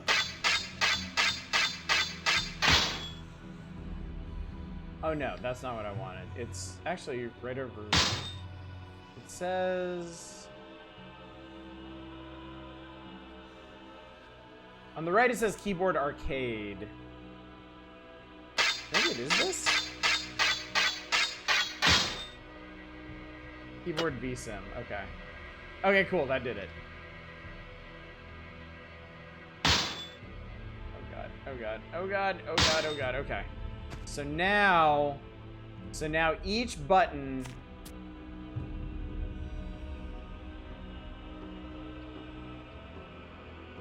each button on the numpad corresponds to a different sword location.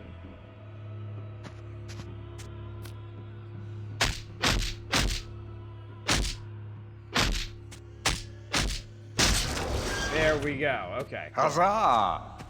But remember, the great warrior is truly a man of peace, who is driven to violence only by circumstance. As you can see, the other dummy has begun to move.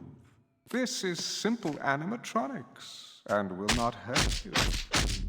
Alas, the king's regulations. You must strip all the limbs from this one to proceed.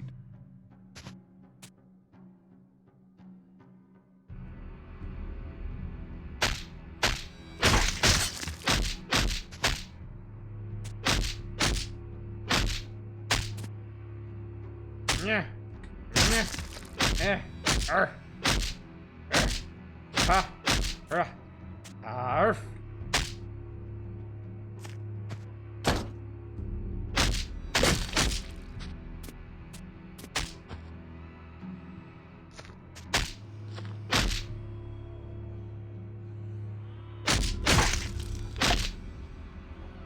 I just gotta get that. Well done, okay, cool. oh brave soul. Yeah, Other momentum determines equally damage. formidable targets may serve as the objects of your fury.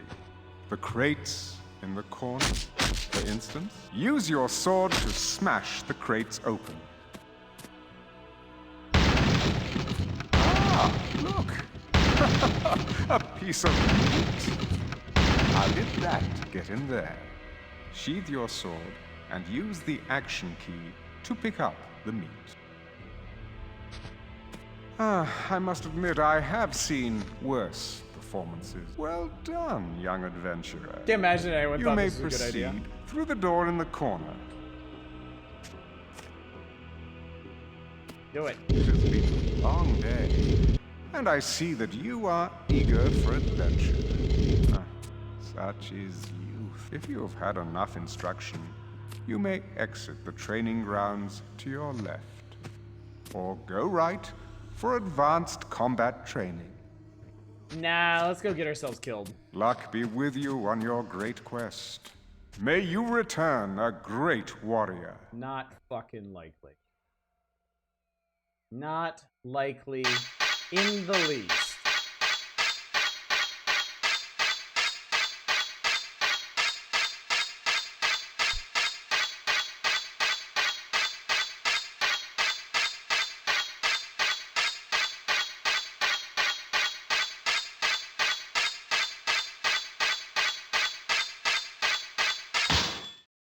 There we go. All right, quests.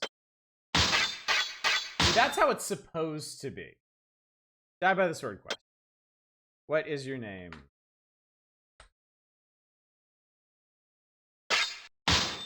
What difficulty level? Default.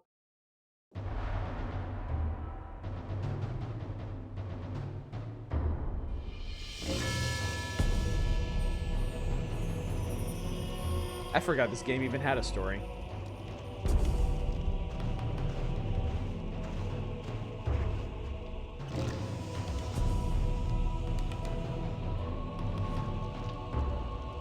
This is a code I play. I sound to repeat while I was compiling, just so I can tell my boss that was the sound of compiling.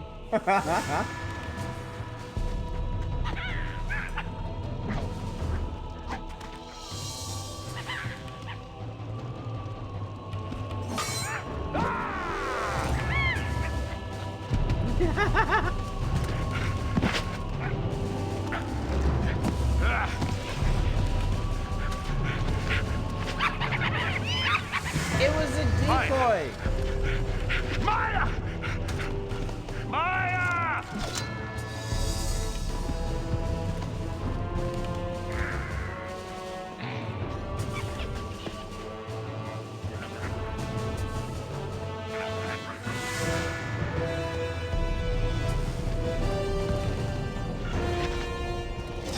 29.8%. Ah.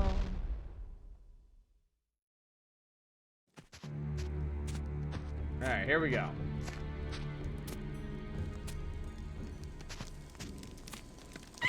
You bastard! Where is she?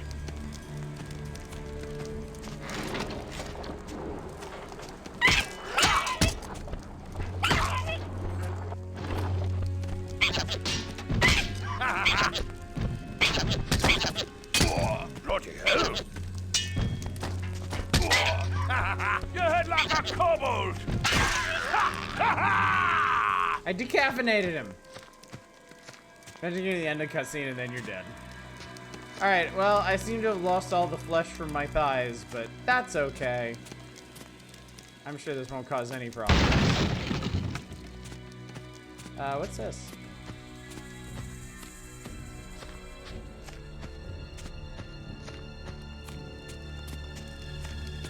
There's a secret path here to... Ah!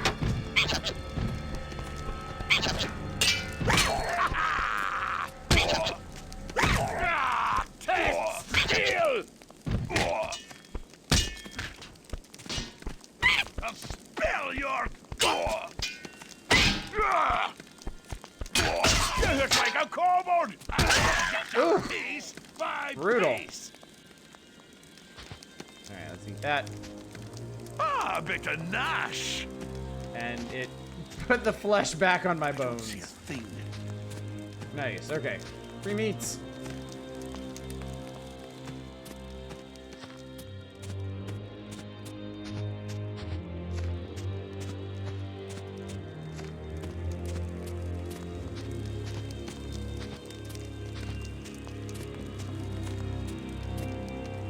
Alright, it seemed like this guy closed the gate, so maybe I have to open it again. We are the most British man. There we go.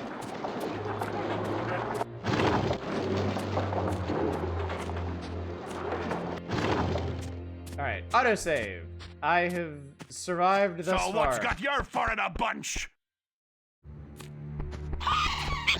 Uh-oh. Ah. Like a kobold!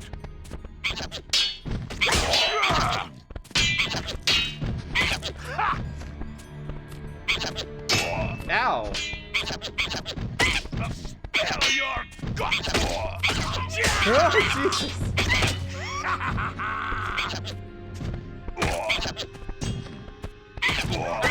Go ahead like a kobold! Go ahead God, like a Jesus. kobold! Is that all you got? Bloody hell!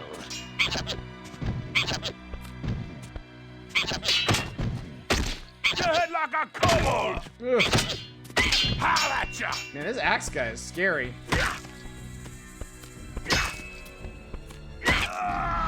Splat.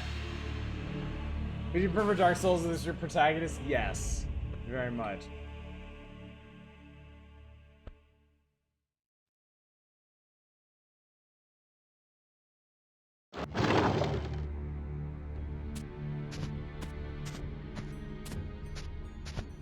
So what's got your fur in a bunch?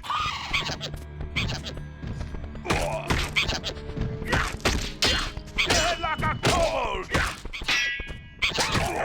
You hit like a kobold!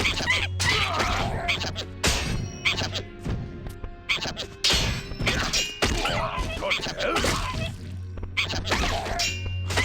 Bloody hell!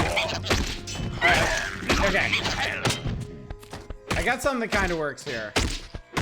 Basically, like spinning in a big circle with the sword to. Yeah, there we go. There we go. Yeah, you kind of want, like, one of the simplest things you can do here is to, like, spin into your swing.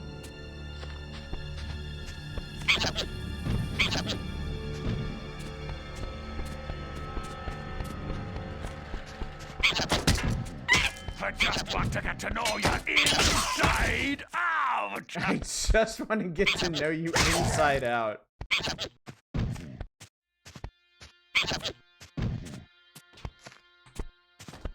Eat steel, beast! This has got to be such a satisfying game to get good at. I'll never know what You that's make me like, sweat. but That makes me mad. you know what? I think we're done with that guy. Or not. You had your chance, man. You could have left. You asked for that. Down strategy PvP adopted to spin around low angles, chop people's ankles off. Think you pick their arms up and swing them? Let's see here. I actually haven't been swinging. Yep. You would appear to be correct. Can I pick up? Okay, I can pick up this guy's axe-wielding arm.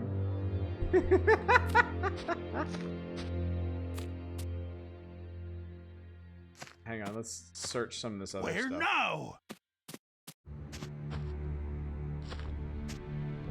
What's this? I don't even know what this is. Like a bit of skin or something. How do we open this?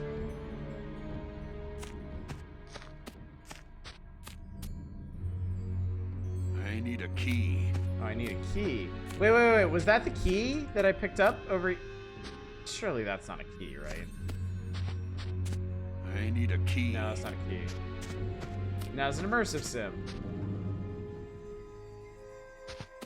Do I need to search their bodies for a key? There we go. Okay. Okay. Now hang on. Before we do this, I want... Here we go. Okay. Arm and axe is just the peak of efficiency.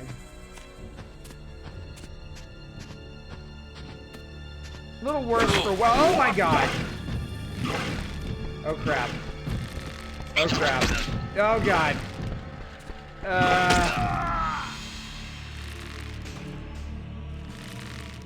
That's pretty messed up.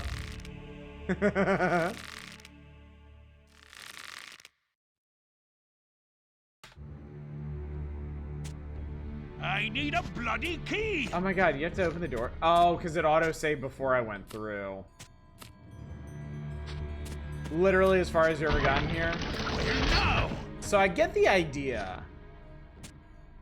I might actually have to do this with my sword. I gotta chop the rope. Once they string me up. Also, what is that guy? Oh, it's a big pig man, like an orc or something, maybe. Hi.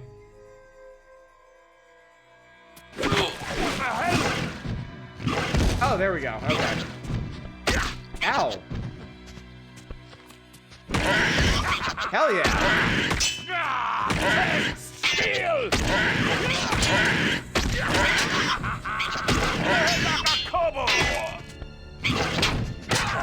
Ah, okay. I'm super low on health. I think I could do this if I wasn't like half dead. Actually, pretty cool. What other action games you get strung up and chopped to death? Not many. All right, I'll give this one more try and then we'll move on. But yeah, I don't think I'm getting past here in the condition I'm in. Keep in mind, I'm playing on normal. There's also easy and very easy, which would probably make a lot more sense for me to play on. But yeah, it's a very, very hard game.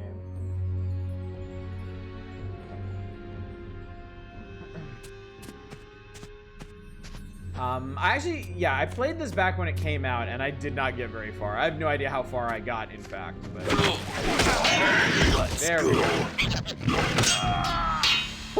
I got aced by that guy. It's got the same immersive sim energy of here's your toolkit, here's the world, go nuts. Yeah. And if you are interested in this, you can grab it off of GOG for 10 bucks. It was just recently on sale for $7. But yeah, neat game, hard game, very hard, but definitely interesting. Definitely unlike a lot of things out there. Okay, cool. Let's see here. Turn that off. Let's turn this on. Okay. Speaking of swords, have you heard of half sword? No, I have not.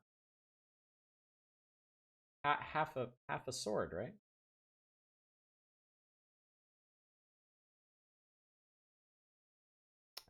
Let me just see, where'd I put this? I have to remember where I put this. There. Okay, this should work. Should. I hope. I think I have to unplug this again. Thanks.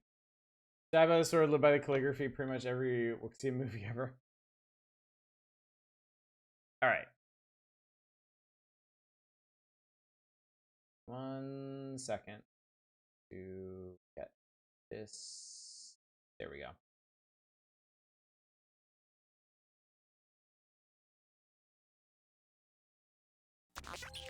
Cooperate. It's not quite what I was. Nope, not that. I want that, but choosing not to work.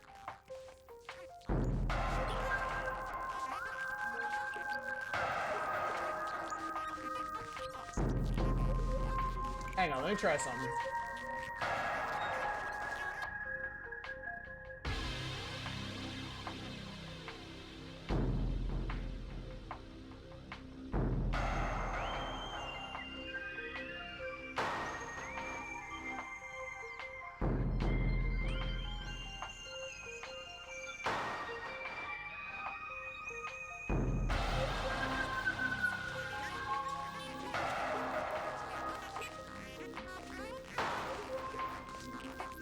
Weird. Doesn't want to cooperate. Hang on.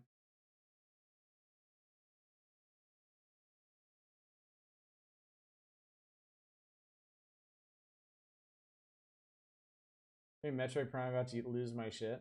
I mean, you know, it was requested, right?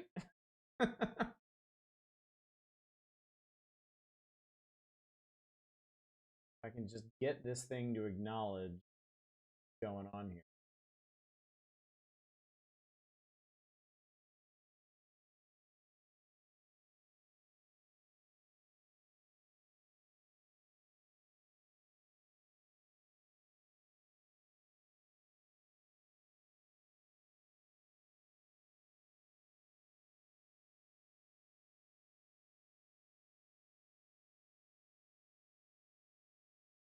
Hang on.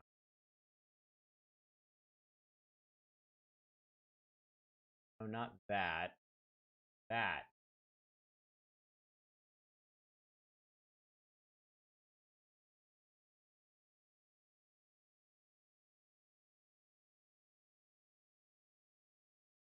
Do for a quick first look at what will inevitably be a full playthrough. What the hell, man? No. There's no problem with the emulation. It's just OBS doesn't want to grab it. Okay, there's an easy way to do it. We'll do it the easy way.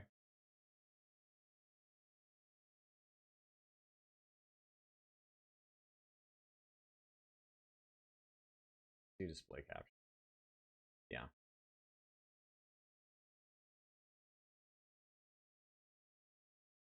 Here, we'll even cover up the borders. We'll be fine.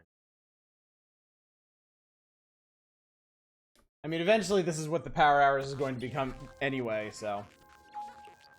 And as a bonus, now I can see the game better. I'm not playing in an itty-bitty, teeny-tiny ice Drano vision. Alright.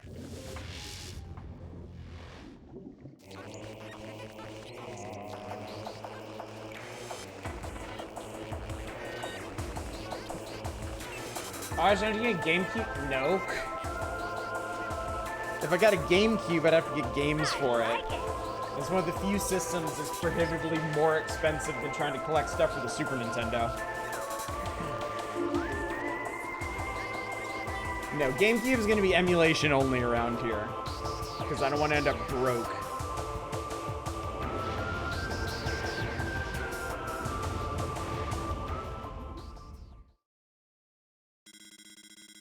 The only Metroid you played? Oh my god. Unidentified distress beacon has been tracked to a derelict space vessel still in orbit around a place. The thing. I played, a friend of mine had this in college. I played, like, part of the intro. So I haven't really played this game.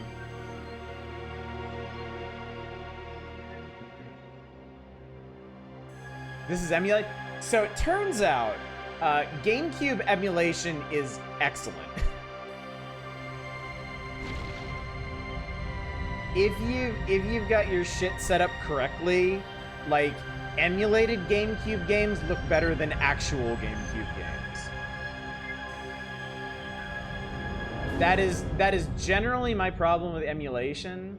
I get frustrated because I can't get stuff to run as well as the original, but like GameCube emulation for whatever reason is fantastic.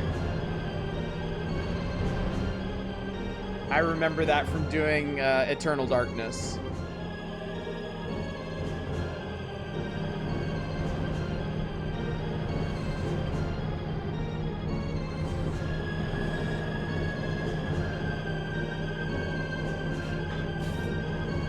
This is also entirely out of the box.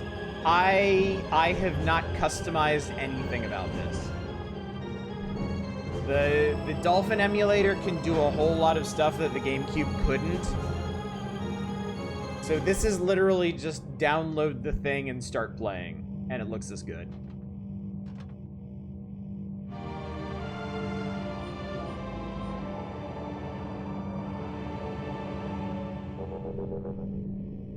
Alright. How the hell you play that?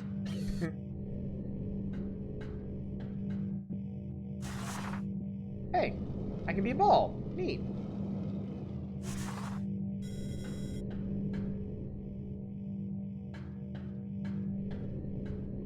I was planning to get a Wii and do the backwards compatible thing. That was many years ago.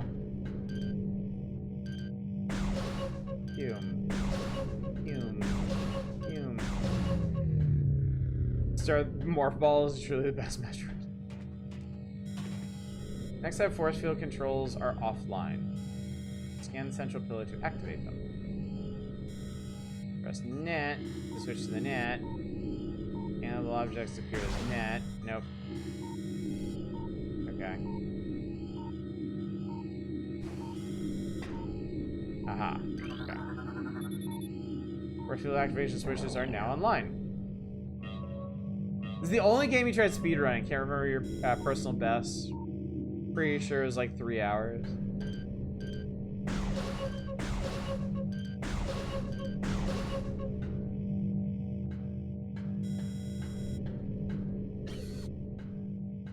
Use net while pressing.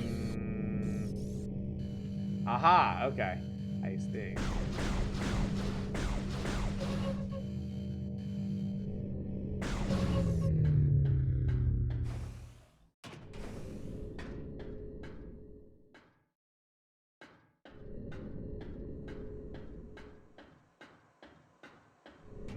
Fun fact about the GameCube, unlike most 3D consoles, GameCube doesn't have a separate CPU and GPU. Both are integrated. No delay between CPU calculation and GPU display. That's why for ages there was stuttering in GameCube emulation during certain cutscenes. Huh.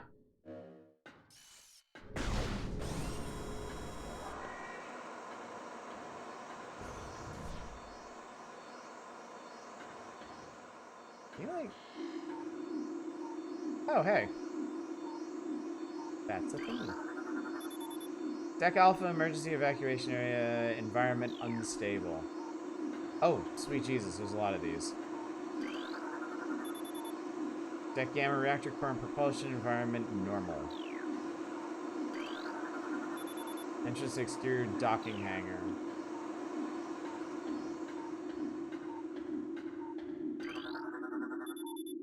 Entrance to airlock.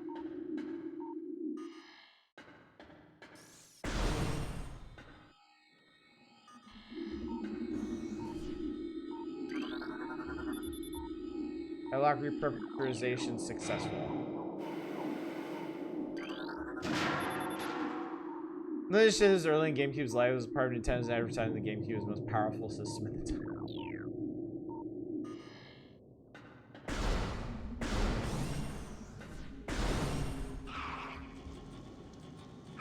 It turns out being open to third-party games meant more. I mean, wasn't it not more powerful than the other systems? Wasn't that one of the concessions they made when designing it? That it would be cheaper than the other systems? Because it didn't have all that, like, fancy, ultra-modern hardware shoved in it? Oh, hello. Who are you? New creatures' entry has been downloaded to your logbook. Parasite, interstellar vermin travel in swarms. Indigenous Talon. Oh, okay, well. You got away.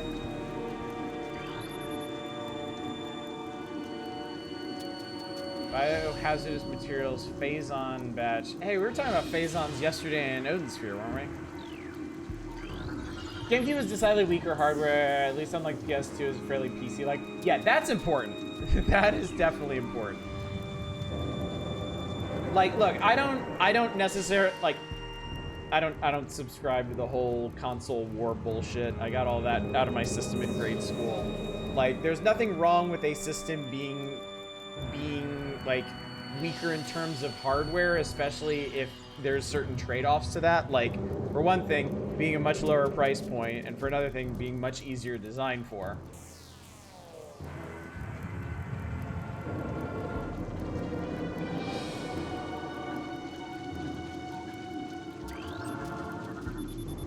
Morphology unknown, high levels of radiation detected.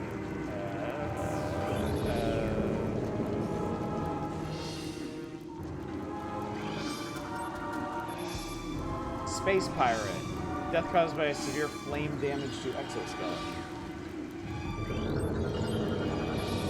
Space Pirate. Death caused by severing of the spinal cord. That's pretty grim. Oh, that's what I was looking at earlier.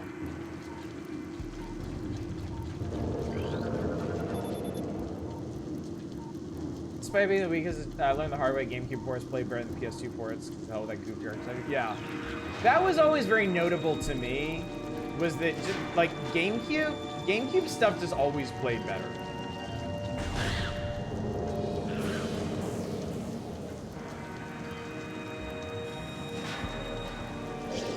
You okay there? You don't want to do that, Chief. Okay, I guess you do. Didn't have to be that way, man.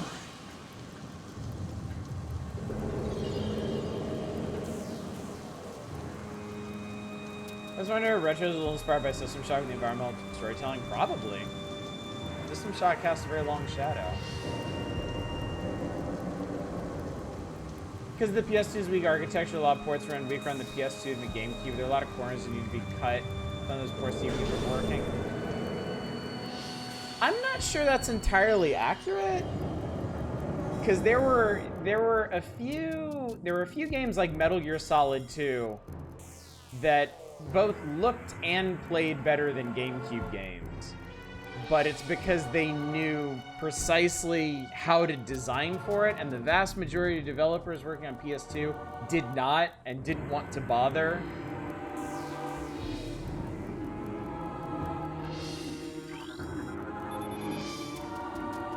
Debris is obstructing the hallway. It looks like it can be easily removed. I already forgot how to... Oh, there it is. Okay. Oh my god. Okay.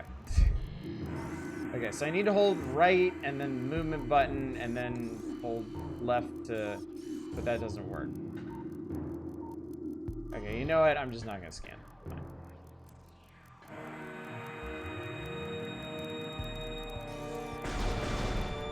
Press and hold A to charge release fire. Sorry, I was paying attention to other things.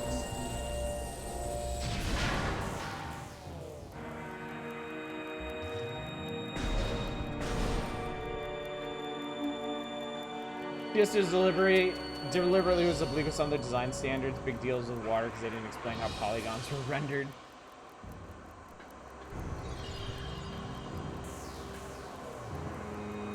I think you're saying I can do... Whoa! What the hell was that? Oh, those are missiles. Okay. Ball. We've got a lot of people on a Metroid series amusing. I personally don't care for platformers. This is your first foray too. Yeah, it's interesting. It's interesting that there's a whole bunch of people that know Metroid through the Prime games and not the... Can I please have my normal gun back? Thank you. Know them through the Prime games and not like the mainline games. Because I'm the opposite. I grew up with the mainline games and never really played the Prime ones because I didn't have a GameCube. So I'm the hologram to download the map.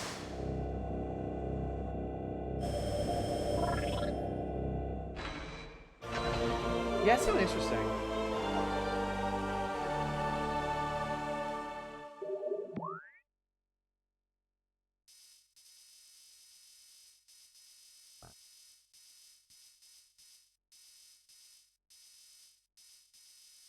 Cool. Doors in this game are distinctly used as ways to mask loading zones. When you shoot a door, it won't open until the necessary. Yeah, I noticed a delay on some of them. So good to know that's what it was. I mean, that's clever. The whole business of masking loading screens in video games is really interesting stuff. I know, 3D maps, right? How crazy is that? Says deck beta approved. Please step into the hologram. Okay. This is the game that made you think Metroid would be a perfect candidate for Nintendo to make a mature rated game. Not that they would, I think. Metroid pushes the line anyway. Love a little bit extra space horror to the series. Played the DS Metroid Prime, none of the main ones. I also played, that wasn't a Prime game, that was Hunters. And I played that one too, actually. And I got really far in it. I never finished it, but I liked it.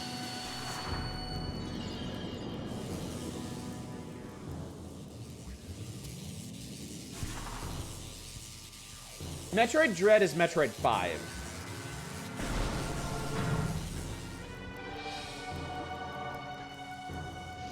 What's other Emerald? We don't need to worry about other Emerald.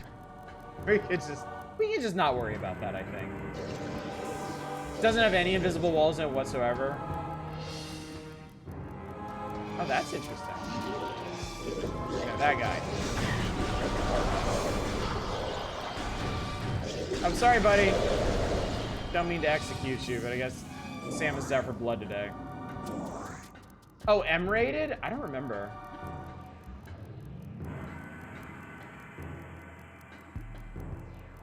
Other M exists in the memory hole being conveniently forgotten. Not forgotten. Lamented. Endlessly lamented.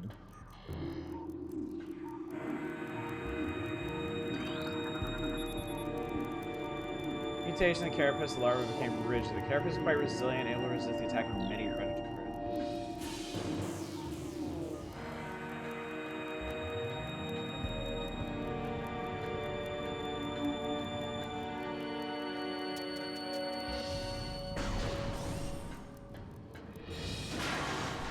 Fire missiles with why?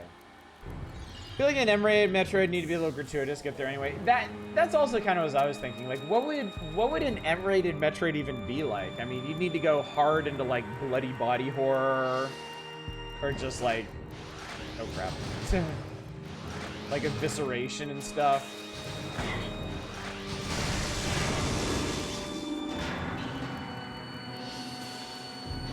I assume they wouldn't. I assume they would not do any kind of weird sex stuff. I hope they wouldn't do any kind of weird sex stuff.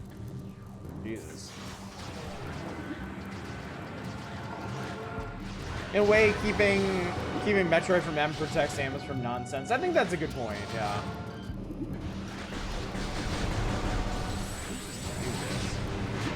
Cool. We can't just do this. If I was Zurga, Samus would be amazingly awesome. I mean, never having a first-person StarCraft game was a pretty big miss from Blizzard.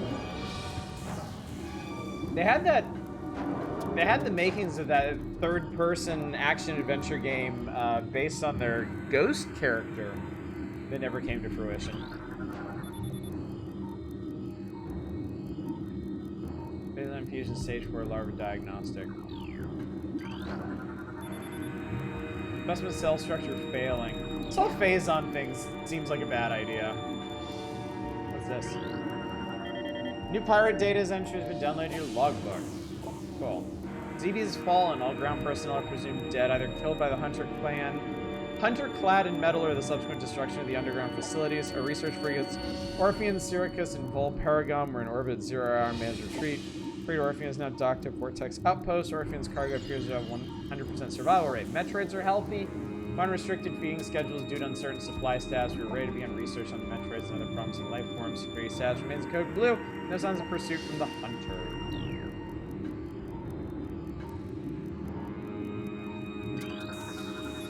Okay. Lots of phase-on stuff.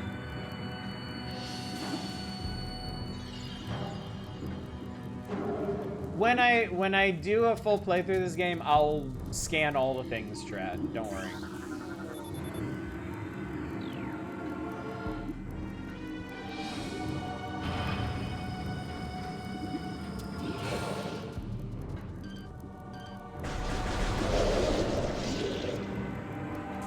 The Orphean, the crash one, is super. I don't remember its name. That was actually something I was wondering, chat. Where does the Prime series fit in chronologically with the main series?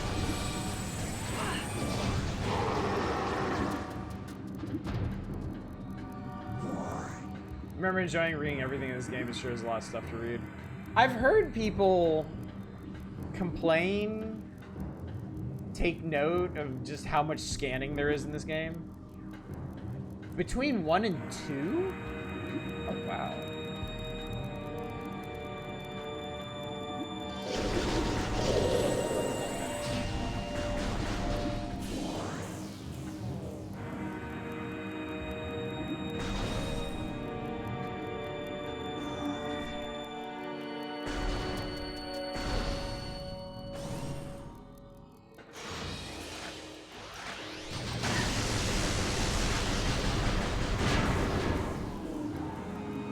I was under the impression that Prime was a universe storyline.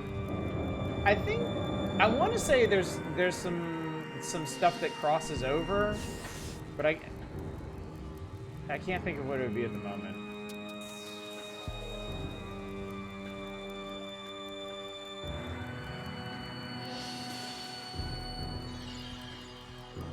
But you destroy CBs twice somehow. I mean, Super has the remains of ZBs in it, which is a really neat moment. Funicular chat.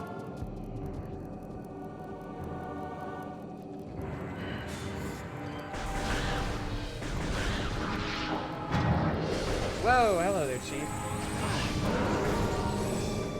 No, we don't need to. Shit.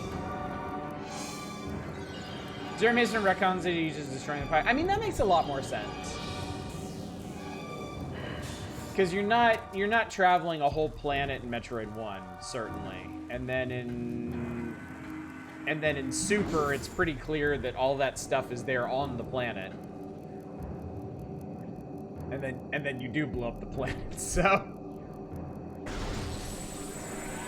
Hello again, sir. Thank you for waiting.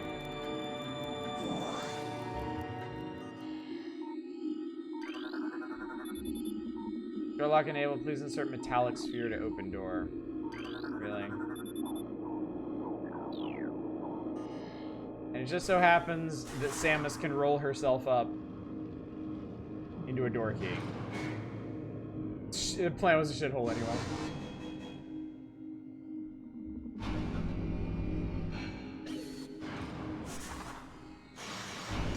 Hey, we don't need none of this.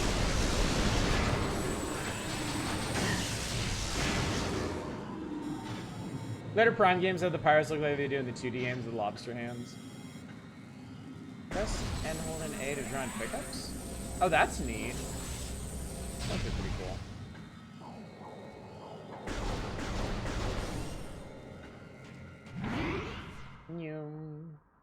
Sure. Excuse me, it's not a funicular if it doesn't have counterweight or second car. Wait, is that real? Is that actually part of the definition of funicular? Because I'm definitely interested in knowing this. Game that made me think the morph ball at Samus turned into some form of energy. It certainly looks like that. Because, yeah, when she rolls up, yeah, she's just, yeah. No, this game certainly has it as that she does. So.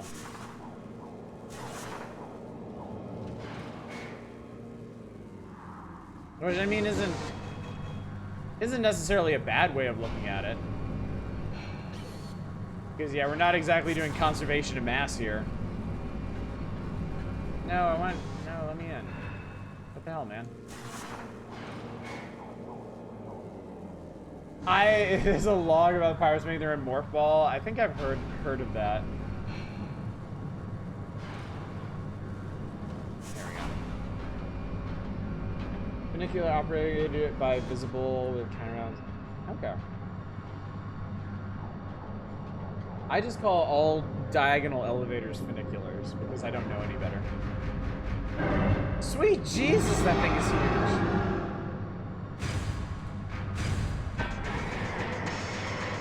Well, as long as it stays in containment, everything's gonna be fine, right? No, I guess not.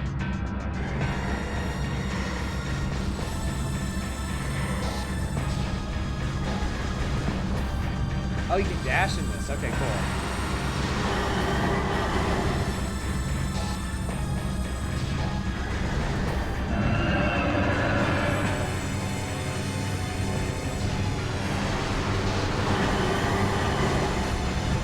Transit nerds will be very upset with you. Not the first time.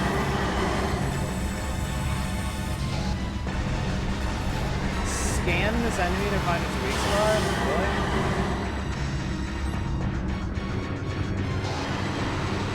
Okay. Suppose protect users now.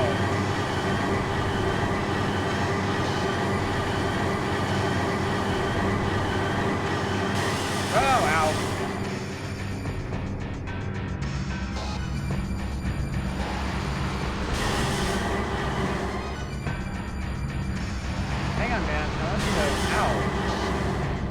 There we go. Like, why is it just locking on?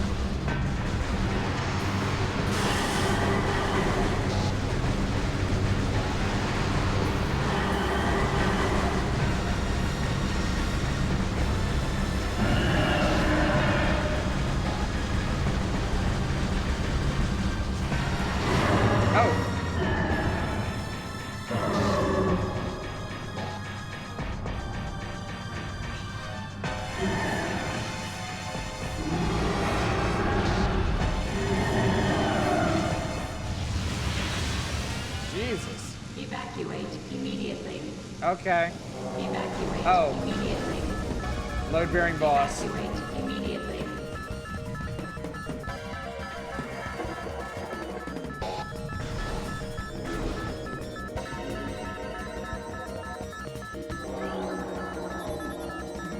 Tech beta approved. Hooray.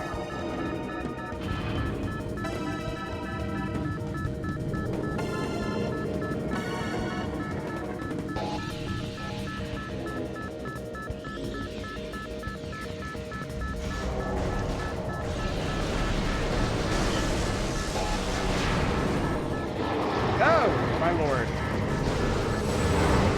Oh, holy shit.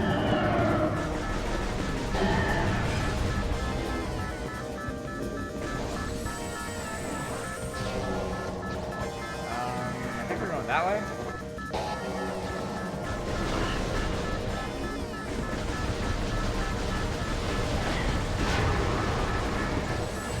Oh, he rolled. That was cool. Action roll. I think I ate a missile. Still didn't die.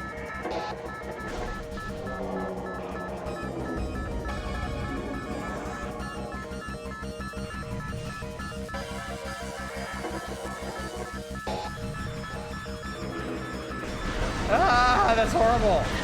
Oh god, I hate it.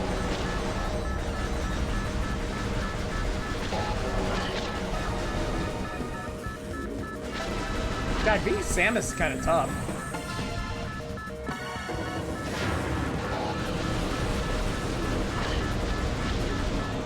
Goodbye.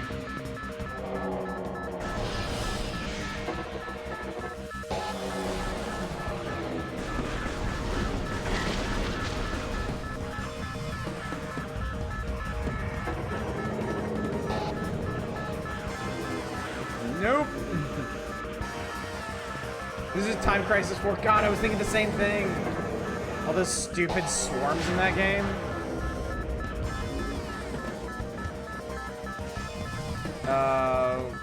Where the hell am I? Oh, okay. We'll just keep going, I guess.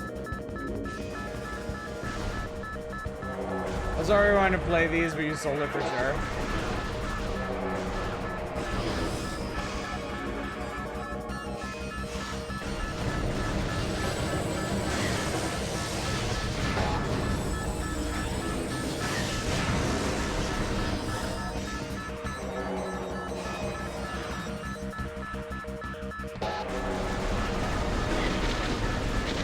Gross.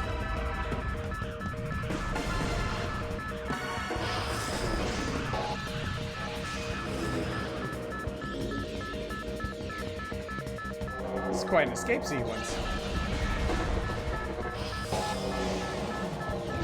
Oh, my Lord in heaven.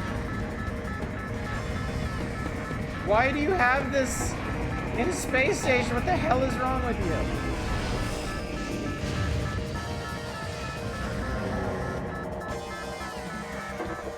X and all the other X relations takes place after Super. Yeah, that's fusion.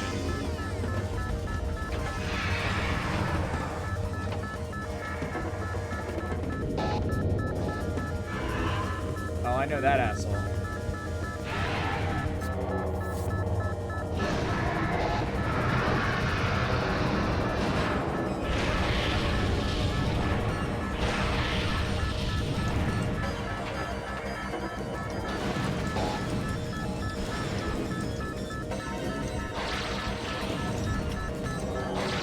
Oh, that's so cool. You start with the grapple beam, and it's really good. Oops. hey, I turned off the turret. I'm a very bright boy. Oh, boy. I guess I should have gone.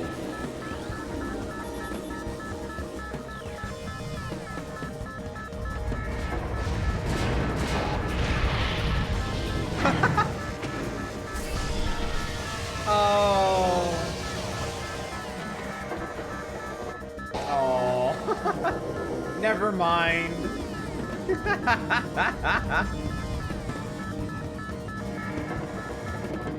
Should have known. Forcibly skinny.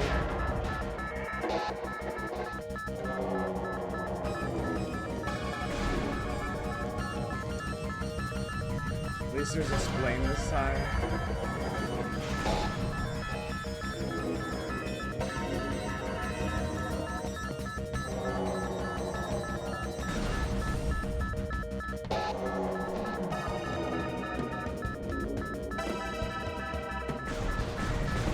Do you love it unless you power trip them in the intro though?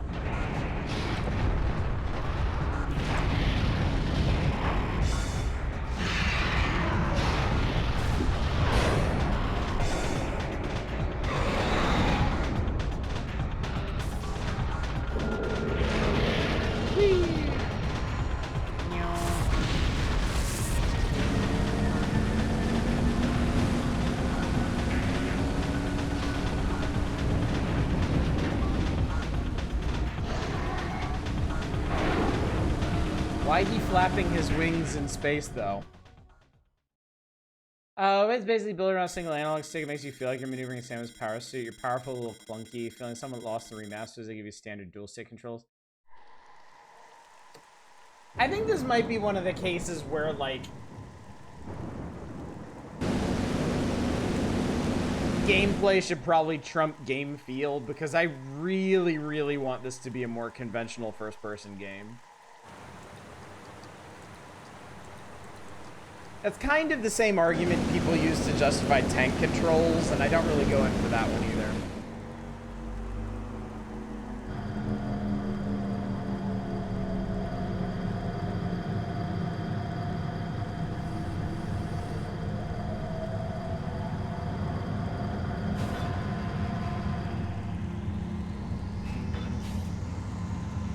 Damn, play looks so good in the background.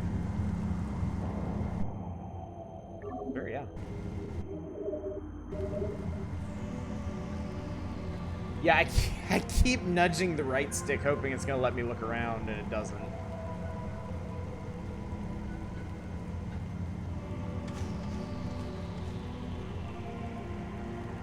As you play out 3D Zelda, you feel second nature by then, unless you sang the Switch version when we get that far. Well, we'll see.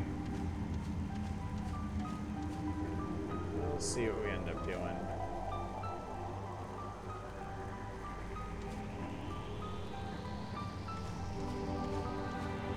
Oh no, I love her ship design in this one.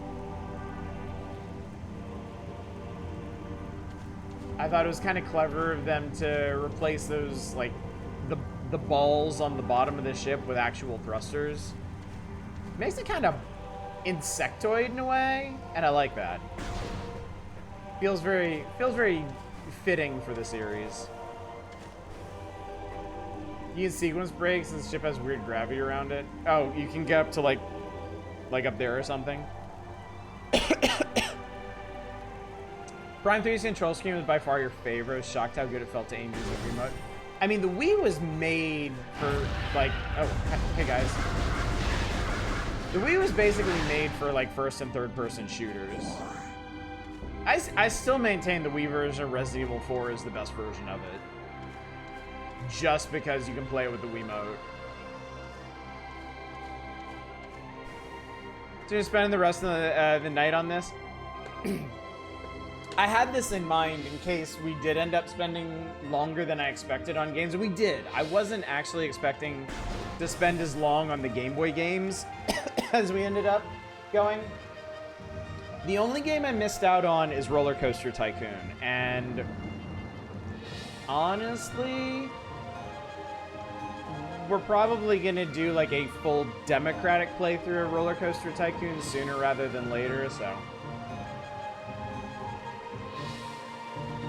The person who picked that shouldn't really feel left out.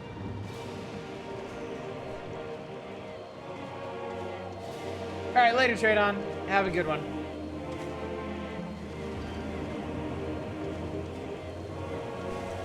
I know those guys. Yep.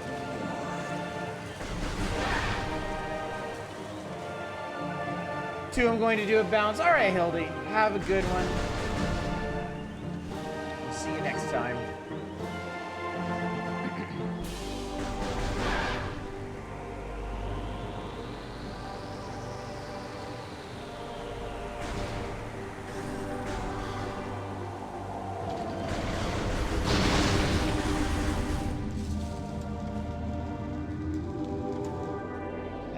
Exploded. Can't tell if Eva's trolling you. If you can't tell if Eva's trolling you, assume they are. Yep, okay.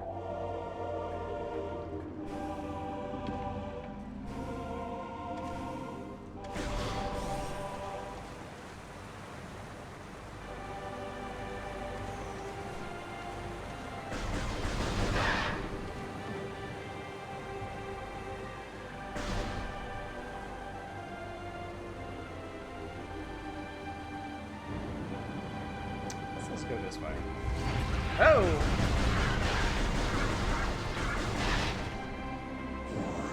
Did I gotta explain how Samus can change views by making different gang signs with her hands? I was wondering about that, actually. Like, why does it have a weird hand sign there? I like to at least try to make you feel like you're wearing a suit. That is nice. The little details around the edges of the screen.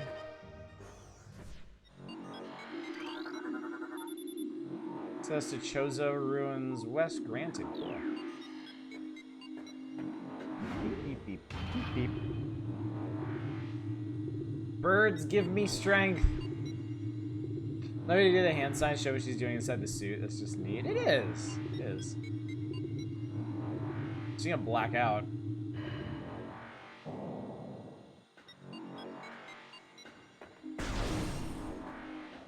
Chorizo Ruins. First game I played when where the rain touched the glass of your helmet.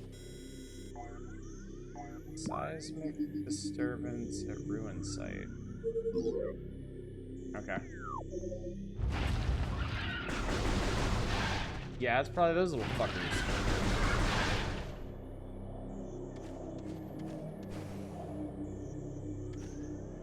I bet you can scan that up there. I bet you scan everything. Like, everything.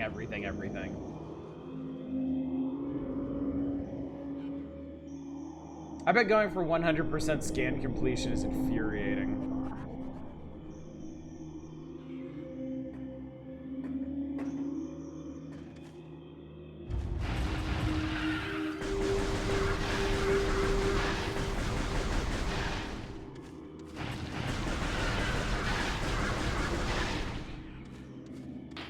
To get 100% scan completion, cannot recommend that pursuit. Get cool unlock for scanning all enemies and lore stuff.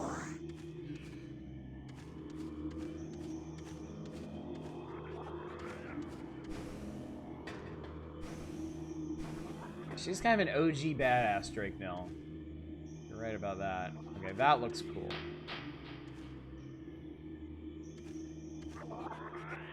Some enemies leave the game if you progress enough, so that makes it a pain. Oof. I hate missable collectibles. Hate them. Generally difficult and frustrating to track down every last bit. Doable, I recommend getting 95%, calling it good. I'm not sure. I think I've definitely never 100%. I've definitely never 100%ed the original Metroid. I'm not sure if I have in Metroid 2. Did I 100% Super Metroid? I genuinely don't remember. I think if I didn't do it on stream, I don't think I've done it.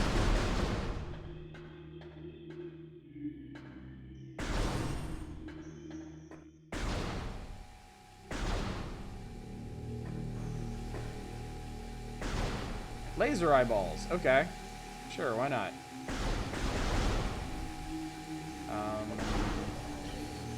Okay, it's... Okay, that button.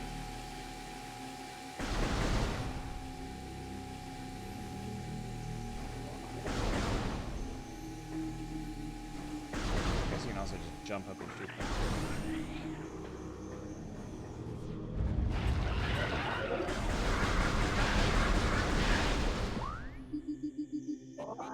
Cool. Nintendo and I enemies. They really got a thing about them, don't they?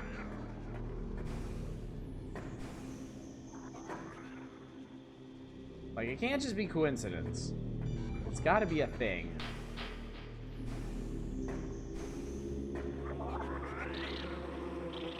Oh.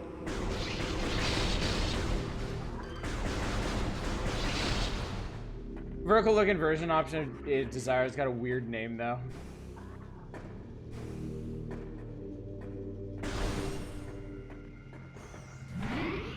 Can't understand why they do this. Okay. I think I'm gonna go ahead and wrap here, chat. I mean, we all know good and well that I'm gonna do a full playthrough of this eventually. Like, we will get to it in the power hours, so there's no need to rush. It is a very good looking game. It has aged very, very well. I think a lot of GameCube games have aged well. I think the relative lack of power, like graphical power on the system, actually did them a favor. Like, games had to be rendered with simpler, like not like dead simple, but simpler geometry and textures, and I think they landed a really good place for that. But yeah, and yeah, the sound design is really good. So, hour and 3 minutes to speed run for this. Wow, nice. All right, so anyway, chat, this has been the rest of the technically impressive community night. I hope you had a good time. Like I said, we missed out on one game, but it's Roller Coaster Tycoon, and that one's never far from my heart or my thoughts. So you will see it on stream eventually, and it'll be getting its own night, if not nights, plural. Schedule-wise, tomorrow night, nothing. I am not doing a makeup night tomorrow night. I want to rest and prepare for the week ahead. It may very well be a busy one. It's my girl's first full week back to school, so. On Monday, we'll be back to Earthbound. Earthbound will be at least Monday, Tuesday, and Wednesday. I may push it into other nights, too. So, Thursday and Saturday may be the power hours. Friday may be a variety night, or I may commandeer some or even all of them for Earthbound, just depending on how I feel. So, stay tuned for announcements on that. Those of you of a... Ah, cool. Those of you of an Earthbound persuasion. So yeah, that covers it. So, let me go find someone to raid. So magnanimous, chat. I'm letting y'all go a whole 5 minutes early. How churlish of me. Why don't I send you over to Bassy? Bassy's doing, looks like the new Shantae game. Shantae 2 is here and only took 22 years. Alright. Anyway, gang, thank you so much for coming out tonight. Thanks for joining me for the rest of this extended community night. I know y'all were really excited about these, and we played some really, really cool stuff. Some of it we revisited and rehashed. Some of it was completely new to me. All of it was interesting. All of it was eye-opening. And hopefully it was for you as well. And hopefully I will see you all out on Monday when we return to Earthbound. Until then, as always, y'all take care. Bye, everybody.